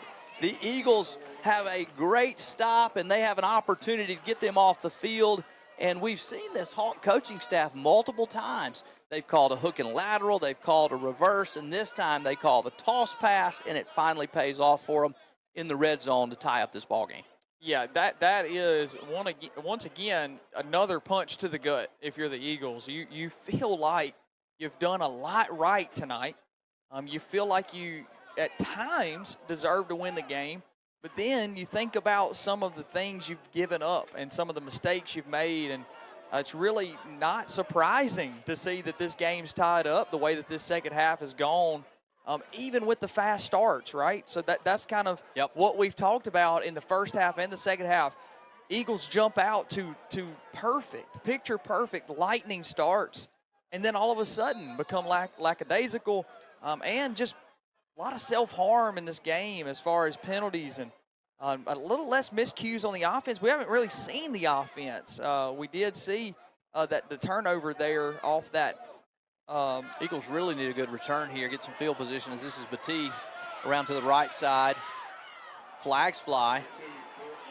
And he's Portland still running. breaks free. And it feels like what is a good return and exactly what they need, with a great chance of being called back because of this flag on the near sideline. Almost certainly going to be a hold against the Eagles. We'll wait for the call, but it looks like this return all the way up across the 45 is maybe going to bring that all the way back, put them again deep in their own territory. It is a hold against the Eagles. And that's going to be, once again, not from the end of the run. That's going to be from way back at the spot of the foul. Going to put them again, I think, starting near their own 20-yard line. It looks like it's enforced at the 29, so it should be somewhere around that 19, 20-yard line. Once again, it feels like every time the Eagles take 2 steps forward, they make a mistake, and then there's 4 or 5 steps backward. So in what now is the biggest drive of the game? The Eagles run out here in the first time this game has been tied since kickoff. So it is now the time to answer the call if you're the Eagle offense. Davis in at tailback. They do the run the toss to him. He goes out to his right, nowhere to go. Hit right at the line of scrimmage. Again, we see the Hawks just committing a number of bodies to the line of scrimmage. Davis is stopped for a loss there. This offense has been successful when they've been able to execute and stay ahead of the chains. Last possession, they really weren't able to do that. They wound up with a fumble and a turnover deep in their own end. And here a first down loss kind of puts you in that same situation. Really need to get some positive yards, find something on second down to see if they can't make this a third and manageable. See if they're willing to put this ball in the air as they have Davis in the slot this time. They throw it out to Hemphill, who makes a man miss, and he's going to be tackled up near the 25-yard line, gain of maybe 3 or 4 there. That feels a lot like the Davis first quarter out route there that sets up the fourth down. This time it'll set up a third down. It feels like this offense is just trying to get going in the right direction. We'll see if it helps them the way it did earlier in the game. Really need to convert. You don't want to have to punt this football right back to the Hawk offense that just went down the field on you. Ashley play action, looking to pass, throws it out to the flat to Cooper. He makes a man miss, just nowhere to go as he's going to be brought down right at the line of scrimmage. They run the little fake screen, send Davis deep, then they throw it back out into the flat, and just not a lot of room to go there. And it's going to bring up fourth down in a punting situation. Really tough to go 3 and out with your defense just having to come right back on the field. Your offense not able to change this field position. See if Boykin can flip that field here, as this is a nice kick. It will hit out of bounds, unfortunately. Out of bounds at about the 43-yard line, and so that will negate any return and is a pretty good kick overall, as he's just trying to keep it away from that return man, as the Eagles have struggled sometimes when he's been able to get his hands on one. So defense back out on the field, have a little more field to work with this time. Last time they were put on a very short field, had them stopped, gave up something on a trick play. Let's see if this Eagle defense can come out and get a stop here, as it is still a tie ball game late in this fourth quarter, 4:12 to go, and the Hawk offense with the football.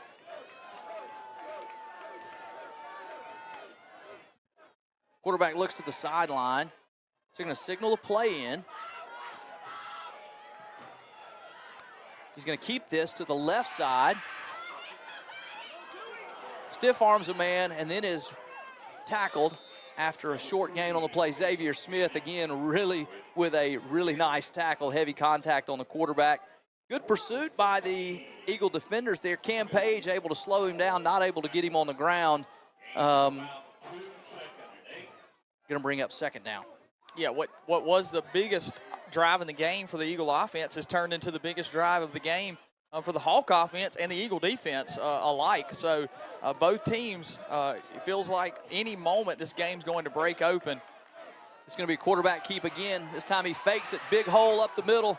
He's going to be across the 35-yard line all the way near the 40-yard line of the Eagles on a nice second down run. Again, he fakes that handoff and then follows the tailback right through the heart of that Eagle defense.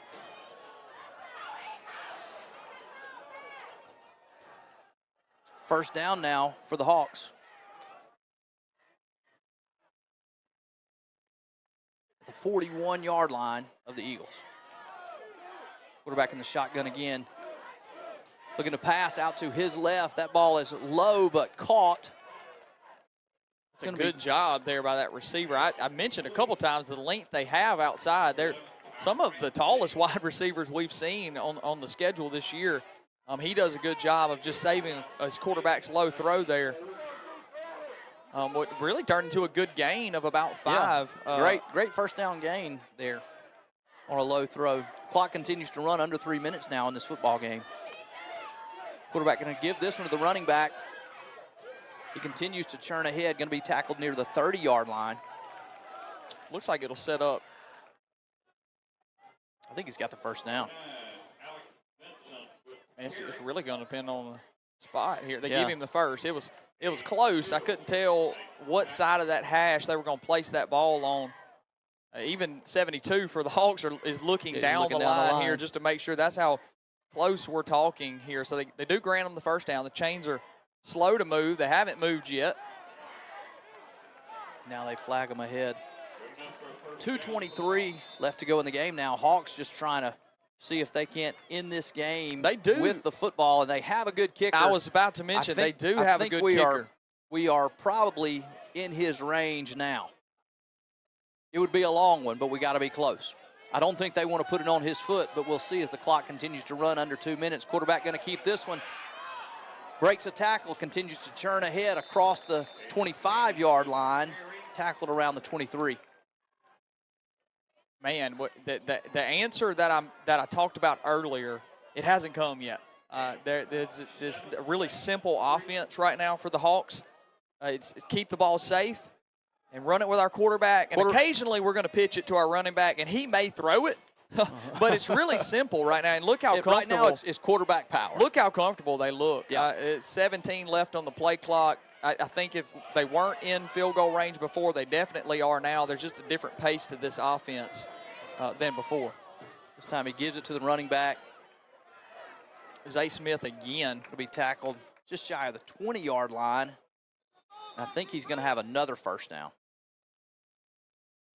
And that conversion of the first down is going to allow this Hawk offense to drain everything that's left on this clock if they want to. Right. Now, they may choose to continue to try to end this game with a touchdown rather than a field goal.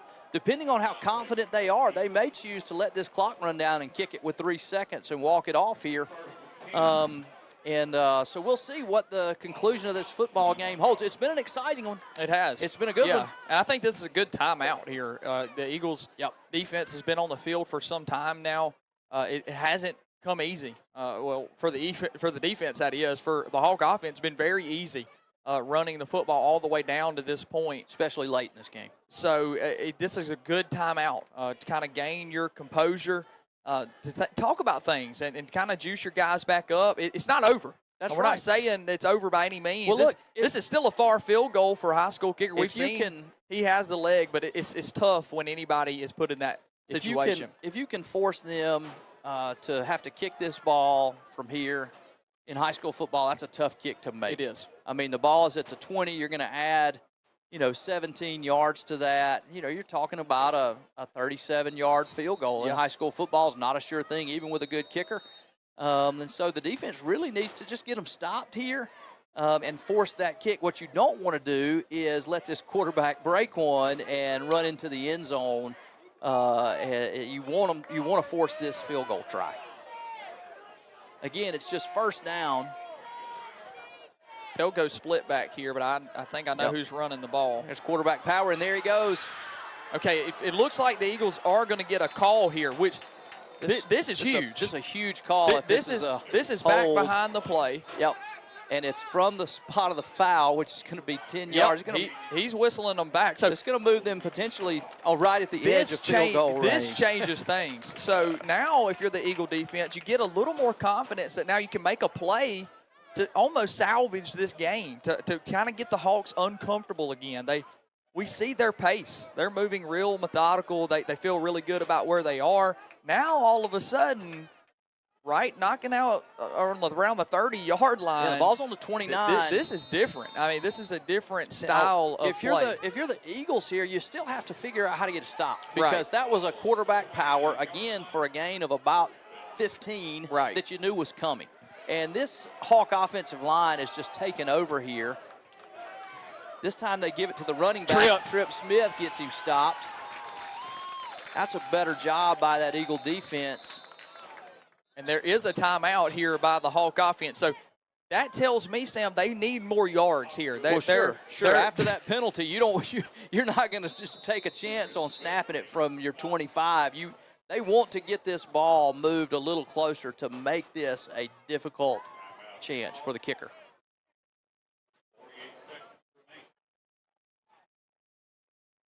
So here's the situation. It's tied at 28. There are 48 seconds left to go in the game. And the Eagle defense is trying desperately to stop this Hawk offense. It's second and about 17 yards. And everything is going to come down to this last drive. The Eagle defense has played well at times tonight, and then they've had a few moments where they've had some breakdowns. Some of those breakdowns have been a lack of composure. Right. They essentially gave away a touchdown drive because of lack of composure and penalties. They had them stopped after a big turnover, and they get beat on a trick play, on a toss pass where they turn a receiver loose down the field. And an opportunity now one more time to make a stop here and to force what would be a long field goal try if they can simply get this Hawk offense stopped. 48 seconds. It's second down, so really plenty of downs and plenty of time for the Hawk offense. Coming out of a timeout, we'll see what they do. It had a lot of success with the quarterback run, taking a long time to get lined up here.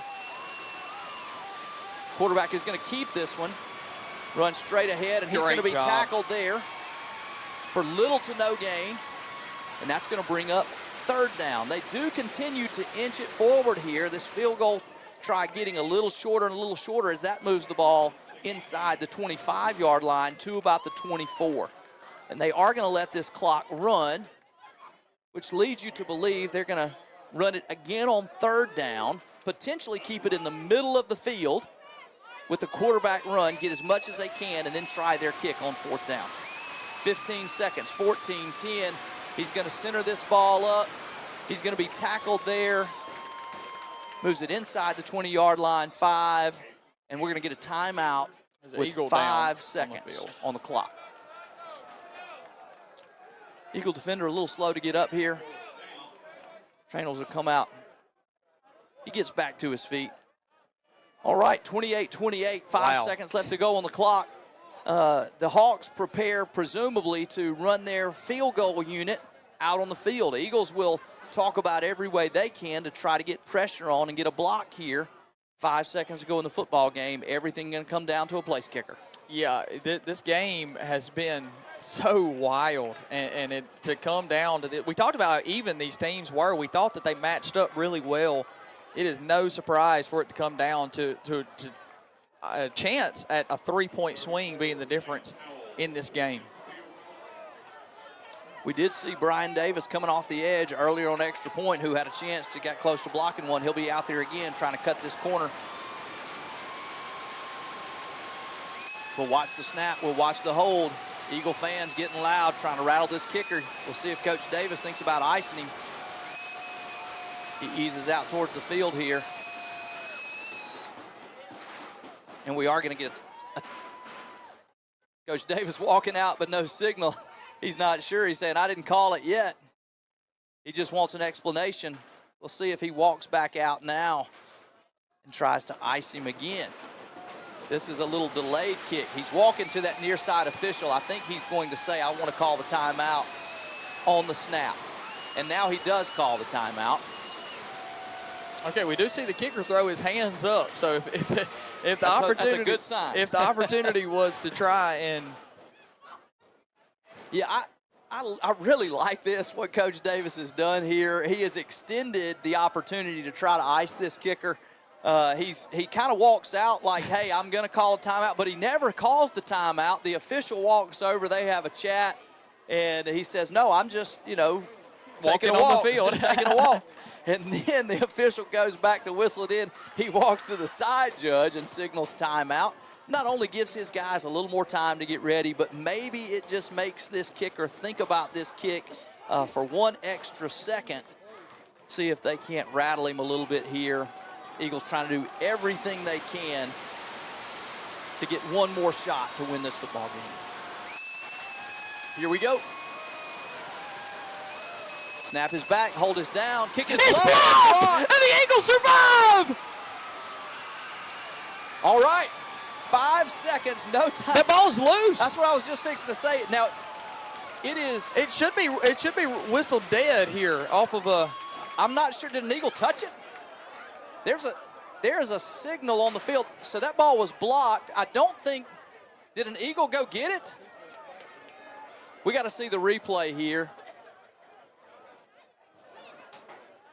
I cannot be more confused. So there's the block. It bounces forward, but as long as an Eagle doesn't go get it, we're okay here. I'm beyond There's a conversation. confused. Did we get the full replay? We cut it off too early there.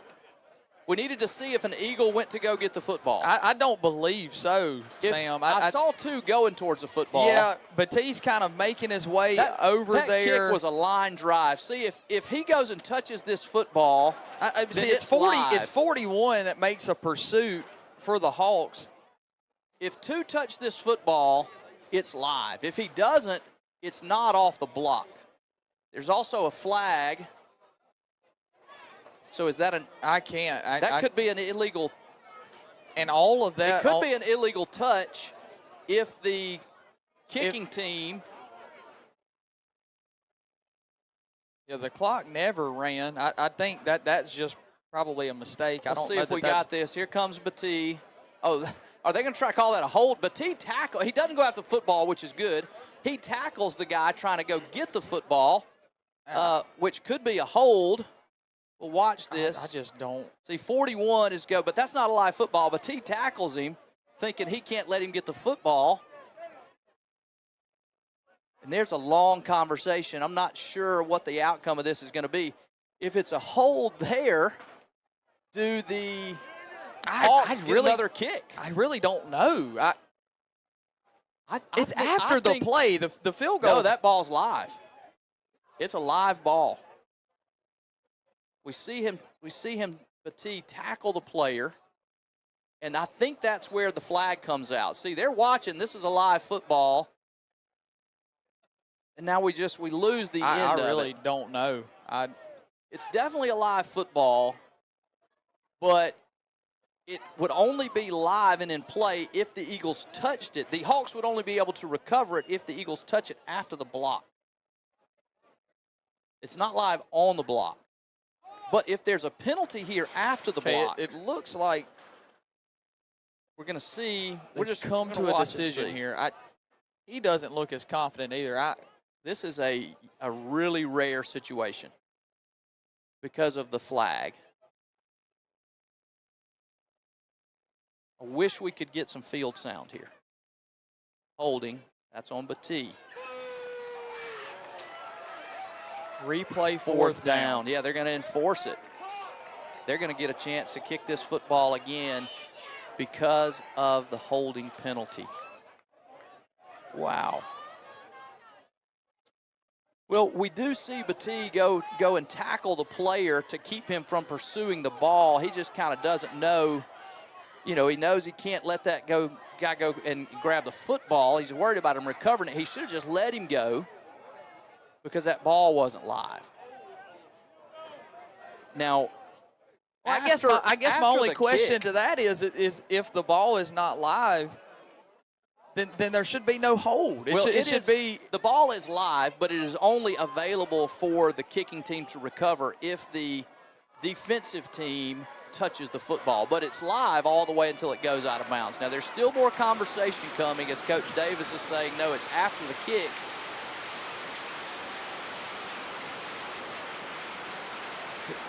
He's going to have a conversation with the other coaching staff here and explain to him what's going on. Because if it's after the kick, it's just really confusing. It could be enforced. The hold should be enforced after the kick.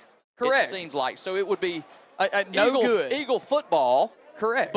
But half the distance to the goal from the spot of foul because it's after the kick. It just feels like if that ball is live, then it's live. Then I don't blame Batee. I'll drag him down instead of. That's not the issue. The football is live. There's no question about that. That's end of conversation. The football is live.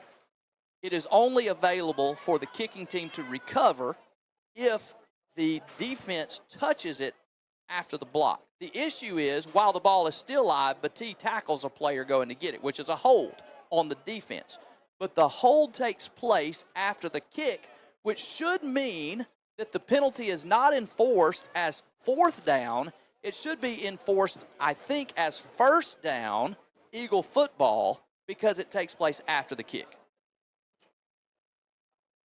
Yeah, and this is the conversation. That's I'm what stumped. Coach Davis So is saying, I'm and thinking, that's what this coach isn't understanding. This coach, the Hawks coach, is saying, no, he wants the fourth down call back, but if it's after the kick, then it's after possession. So yes, he's saying it's after possession. Holding, he's going to say first down because it takes place after the kick and after the miss. Yes, first down, Eagles. That's correct. So now we're showing zeros on the clock, though. He's going to say ball game. So this is going to go into an overtime period here. Man, Because that is just very confusing. I think they get this call right after a lot of discussion. Because now I'm thinking, well, it should have been a touchback anyways. You know, the ball rolls into the end zone. If it's not available for anyone but us, then when that ball crosses the pylon, then it's a touchback for the Eagles. No, that's incorrect. If the Eagles had run back and touched it and not been able to recover, but just simply touched it, and then the Hawks go and recover it, it's Hawk football for a touchdown. That happens in the NFL and college. Leon Lett was made famous for doing it after he had blocked a kick for Dallas. It's if that ball is touched but not recovered. And that's what almost happened here. But the issue isn't about the recovery. The issue is about the penalty and the enforcement of the penalty, which doesn't result. I'm thinking, this game's over in a Hawk as far first as down. the regulation goes. I'm sorry, it doesn't result in a Hawk fourth down retry. It results in an Eagle first down. And I think you're going to have one untimed down because it is a penalty that ends. So you can't end the game on a penalty. The penalty's enforced. So you'll have one untimed down in which the Eagles will have to snap the football.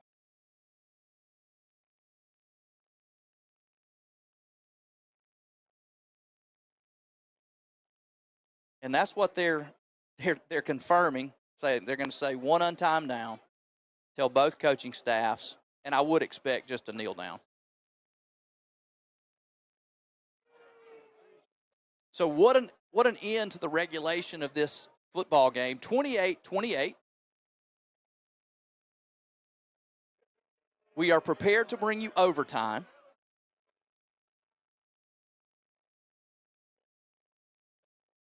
And we're still getting the rest of the details ironed out. And the Hawks are still calling their case for the fourth down. They want it replayed, and now the ball marker has moved, and it will be first down for the Eagles. And that's from the spot of the foul, half the distance to the goal. One untimed down, he kneels it, and now we're headed for overtime. Wow. You talk about just a whirlwind of emotions. That's as strange an end of a regulation situation as I have ever witnessed. With not a recovery of a block, but a penalty that is enforced after the block. And we never got to see that is just what happened to the actual football. This was all about the enforcement of the penalty. Yes, I would love to see what happened to the football after the holding penalty to see if it were touched. Well, that was a good replay. We're trying to bring you a replay of the last play of regulation that goes all the way to the end of the play to see what happened to the football after the penalty. So you'll see 41 goes to recover, but he tackles him. That's a hold. Thanks to Sid Scarborough, always. We're going to get it to you in just a second, or try to. We need to see what happens after that because I don't think there's any more discussion about it now. This is all about overtime rules. This is just for our own interest and the viewers at home who are trying to figure out what happened here. So here he goes. He's tackled. Now let's see if he touches the football. So he goes for the football, and he recovers. He recovers the football. But now, had he not recovered, and that Hawk, if he slides in and gets that football, that's a touchdown. Yeah, it's just very difficult. Because it's difficult to say that that's not a touchback. Because Battie gets the football and recovers it, he's the only one who can. Had he fallen into it and had bumped into it, then the Hawks can get it and recover it. So what turns out to be a situation where Battie can let him go, and not touch him. And the Hawks, they can't recover that football. At that point, it would have been an illegal touch. But because he goes back and goes ahead and tackles the guy and recovers, you get the penalty enforced after the kick block, which is essentially a change of possession at that point.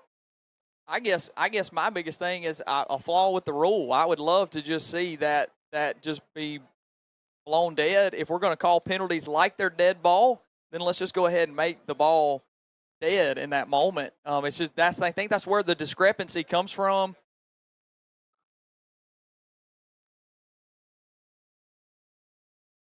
It's where that confusion comes from of, that ball is live, but only it feels like half of the players on the field are focused on the next play, and half of the players are focused on the play that's currently happening. And then you see penalties that are happening in live while the ball is live that aren't enforced until after. It just feels like a lot of gray area that happens right there. I don't think it's gray area. I think it's unusual situation. So it's the penalty and the enforcement of it that's so unusual in that situation, for that penalty to happen there and then to be enforced after the change of possession, because it amounts to a miss, is what a block amounts to in that situation. So when you have a block or a miss, that penalty is enforced if it's after the kick or after the block, after the change of possession. This is how I felt at Mendenhall last year. I felt so confused, and my emotions are all over the place. Nevertheless, let's talk about the block. The Eagles get around. I can't even get to the most important part of the play, is that an Eagle got their hand on the ball, and the only thing that came to my mind was the Eagles survived until I thought, well, maybe they didn't. I mean, there was a lot of confusion. And the way that ball bounced all the way to the end zone made it even more wild. Just an unbelievable. And it looked like the kick. I think that kick was just incredibly low. I mean, it looked like he kicked it right into the line of scrimmage almost. It came out low. He knew he had to get it, and so that's where you see the penalty before that moved him back, changed the game significantly, made that kick immensely more difficult. So we're almost ready. We're almost ready for overtime. Overtime in high school, is an exciting way to play football. And it looks like the Eagles are going to be on defense. Correct. I'm assuming that means we won the toss and elected to defend. Yes, that is what that has got to mean. This is not the NFL. This plays more like college. That's so right. You want to know what your offense is tasked with, whereas in the NFL, there's an opportunity to where if you don't get the ball, you could end up losing the game without an opportunity to touch it. So Eagles will start here on defense. Hawks on offense, hoping to get a stop, but if not, you know exactly what your offense has to do. And so the ball starts at the 10-yard line. Each team gets one set of downs to try and score. They can score a touchdown. They can score a field goal. And then the other team will get the same opportunity. And so both teams will get a possession here no matter what. If you're Florence, you really want to try to find a way to get a stop. Maybe you can win this football game in overtime. It's hard to believe there's still football to be played. It just feels like we got to a conclusion of something just to start all over again. I'll tell you what, the Eagles were on the wrong end of a tough one at Hancock last year. It'd be nice to return the favor here.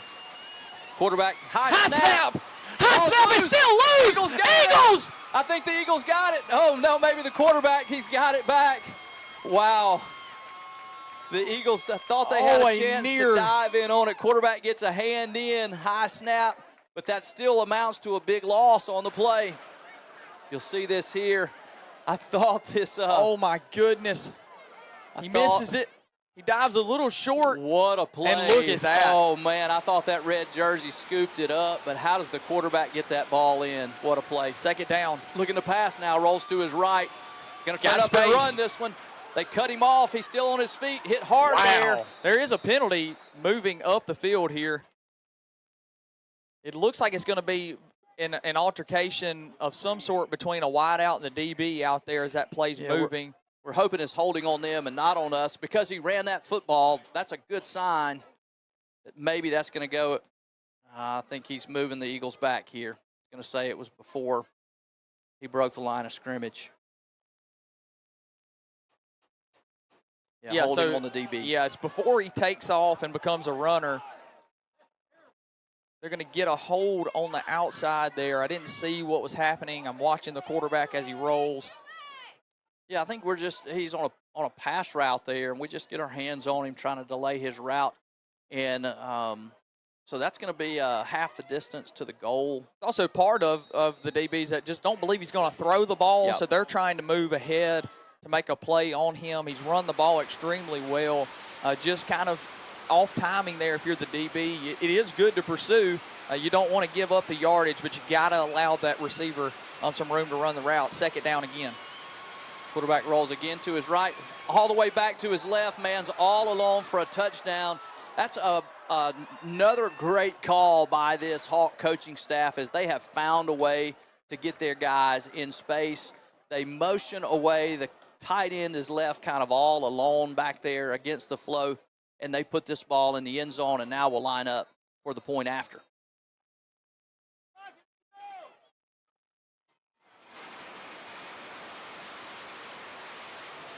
Snap is back.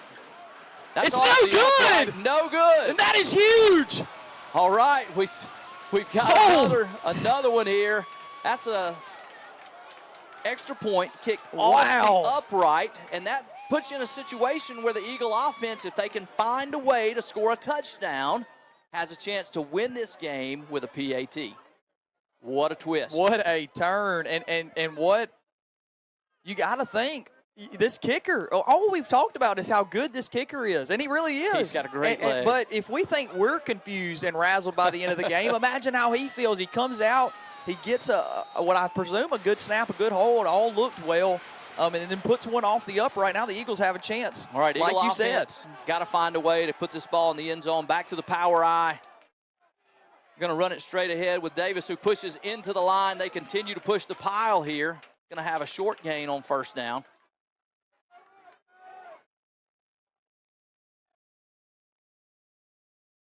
Looks like he's got 2 or 3 maybe. Maybe just 2.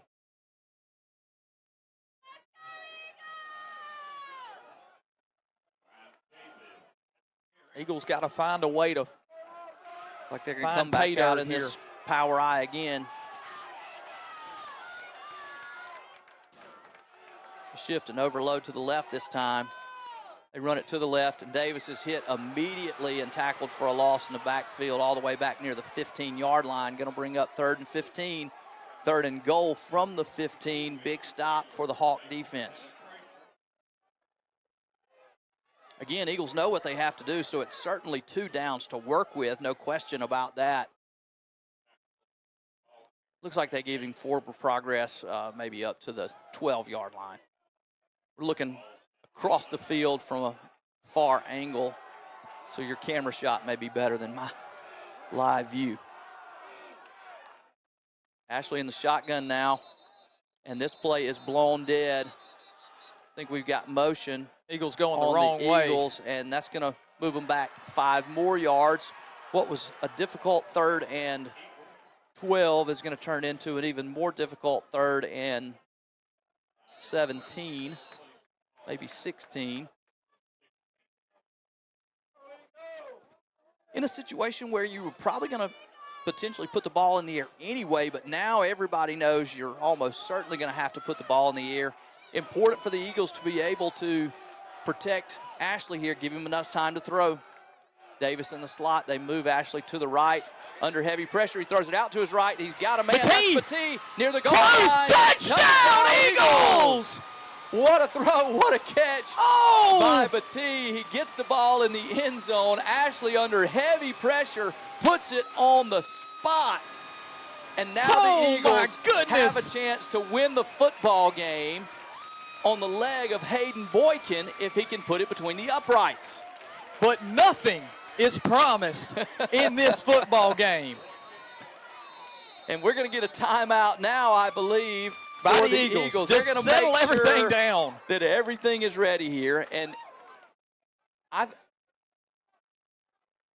we're working on a player of the game, but this game's not over yet, and I'm not sure that it hasn't changed. My goodness. You couldn't ask for better football on a Friday night. This is as fun as it gets. This is pandemonium. This is madness.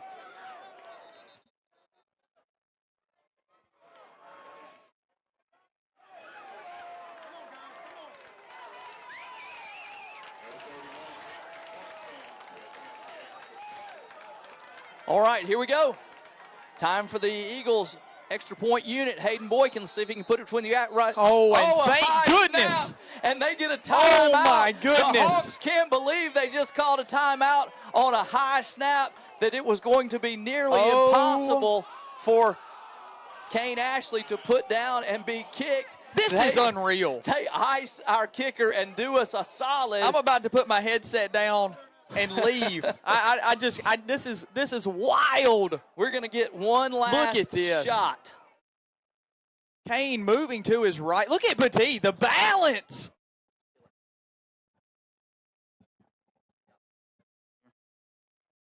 All right, one last time out. What has been an amazing football game, and good kickers, good special teams play on all sides of the ball suddenly has gotten really, really iffy. We have seen a field goal that was kicked very, very low and then blocked. We've seen one PAT missed, and we'll see if this Eagles special teams unit can get a good snap back, a good hold, and a good kick. Here we go for the win. Snap is back, hold is down, kick is up, and it is good! Eagles win on homecoming. What a football game over the Hawks, 35-34. What a game, Ryan, what a game. Hey, and in that, we talked about our temp staff player of the game, and we're going to go ahead and announce that in just a minute when we can get that graphic ready. We're going to get that graphic ready for you. Because it's going to be a big one. Hey, last year we went down to Hancock County, and it was we lost by 2. Just like this. We lost by 2. It was a terrible ride home. It was. Hey, friends in Hancock County, this is what it feels like. This is what it feels like. Oh, man. But I can't say enough, Sam, about both sides. What a great play. A treat. Great coaching on both sides. This Hancock County coaching staff pulled rabbit out of the hat after rabbit out of the hat. And it worked time and time again. And just were on the wrong end of a tough one. And so great game to those guys. And even better game for our Florence Eagles as they come away with a big victory tonight on homecoming over a tough 6A opponent. Wow. This is just... It's hard to even find words. I mean, you feel it at home. You feel it as you're watching. If you watched it, you saw. Yeah, you saw it is just an unbelievable football game. Both of these teams played so well. The quarterback play on both sides was extremely well. And even in moments where the game didn't go a way that you would predict, I wouldn't predict all the bad snaps and all the penalties and the game getting out of control. But really what it turned into was a culmination of both teams doing a lot of good and some bad. And then all of a sudden we get a game that comes down to an unbelievable play that I still, you feel a little more confident about it than I do. It's really just hard to explain in general because it was such a rare thing to see the ball Extremely float. unusual. And then it stays in bounds and a player pursues it and there's a hold and all these things. And it comes down to what we've been saying all along. This is a good kicker. This is a good kicker. He gets a field goal blocked, and then all of a sudden, on what was Hancock's specialty tonight, sneaking a man away from Florence, scoring a touchdown, goes off the upright, a timeout on a high snap, and then all of a sudden Florence gets a chance, good hold, and wins the game. We talked about how good this officiating crew had been tonight, and that was a wild situation that they did the very best that is possible to do with, and I really believe that they got that exactly right. Too. Now, initially, they came back and explained the call, and they had not gotten it exactly right. But they met again. They listened to both coaching staffs, and they took their time, and they came back and got it right. Not just because it went the way that I thought it was supposed to go. Correct. But I believe they actually got the rule right, which we just don't always see on Friday nights. I mean, officiating is tough. and you get guys out here, and you just don't always see them get it right. This crew does. All right. I think we are ready now to talk about our temp staff player of the game. Now, we're just going to go ahead and tell you that we had selected somebody for this, and we just said, hey, we can't go with a player of the game until the game is over. And we changed our selection. So many Eagles eligible. But tonight, who we got as our player of the game? Tonight's temp staff player of the game, none other than Mr. Cortland Batee. Absolutely. We talked about it from the very beginning, being able to get his nose in and make tackles. This is another guy that plays both ways, defense and offense. And what it comes down to, he ran the ball really well on some sweeps, but right there at the end of the game when it mattered. Clutch City. Kane moving to his right, gets his hand on the ball, keeps his feet in bounds. Odds.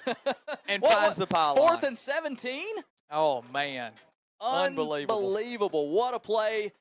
Kane Ashley played a really good game tonight as well. Brian Davis had a great game running the football on the ground.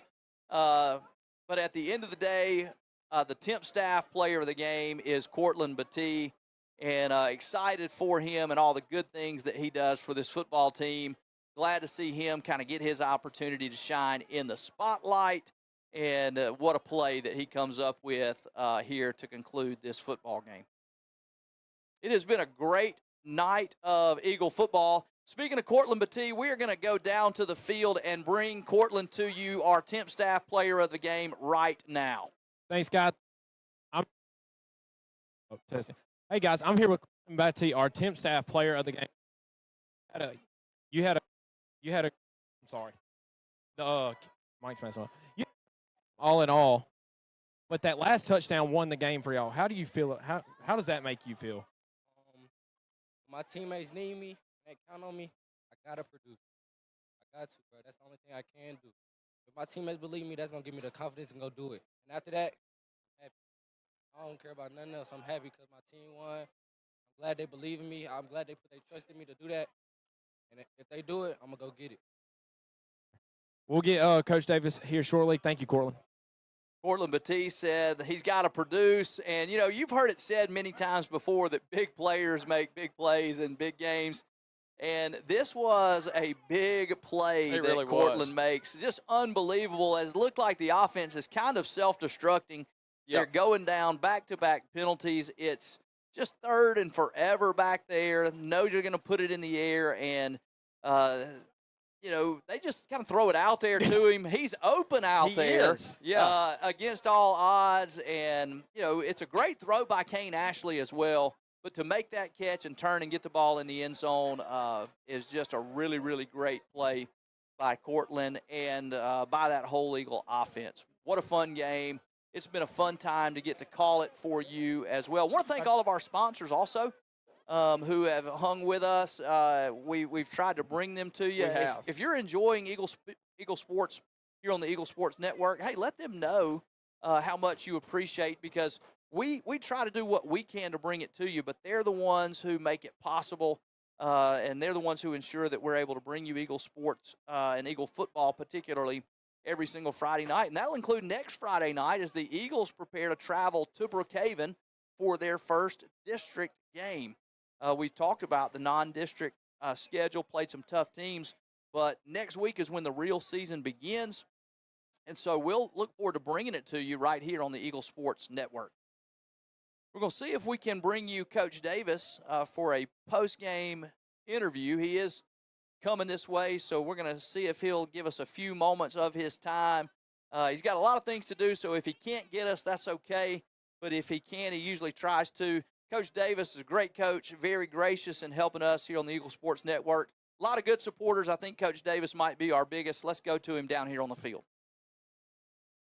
Guys, Davis, Coach, we know that game and circled on your schedule for about a whole year now. What does this win mean for you personally and for your team just in general? Man, first of all, it's big. It's always a good thing to get a win. It was an ugly one. We kind of showed our youth with that, jumping up 14-0, thinking it was going to be a cakewalk, and then kind of put on cruise control. But what this team did show us is that we led the whole game, and then they took control at the end, but we kept fighting and found a way to win. So, I'm kind of disappointed in how the game that second quarter went. But I am thrilled how that fourth quarter went because it showed some resilience and some guys that never quit, and our youth rolled up. Yeah, Coach, one of your best playmakers, Morgan Weathersby, was out for today's game. What do you just have to say to your players that came out there and they made up for that loss of a player? Yes, man. Morgan is a big hit. We have a speedy recovery because we need him and need him. But those guys had to step up, and that's what also happened. Our condition came into effect. We was off last week. We didn't have a game, and Cortland Batiste and Brian and some of those guys, Keegan Taylor, some of them guys never left the field. So our conditioning kind of came in, and that's kind of how we wobbled in the second quarter because we were trying to get those guys a break and put other guys in there. But then our offense kind of stumbled, and we just really couldn't get back. So, but again, 35-34, I didn't think that was going to be the score coming in, but we got Sir, congrats on the win, Coach. Thank you. We got to hear from Coach Davis, and we will allow Coach Davis's words to be one of the last words that you hear tonight on the Eagle Sports Network. Thank you for a fantastic night, and may God bless you. I am signing off here on behalf of Sam, and I am Ryan. Good night from the Eagle Sports Network.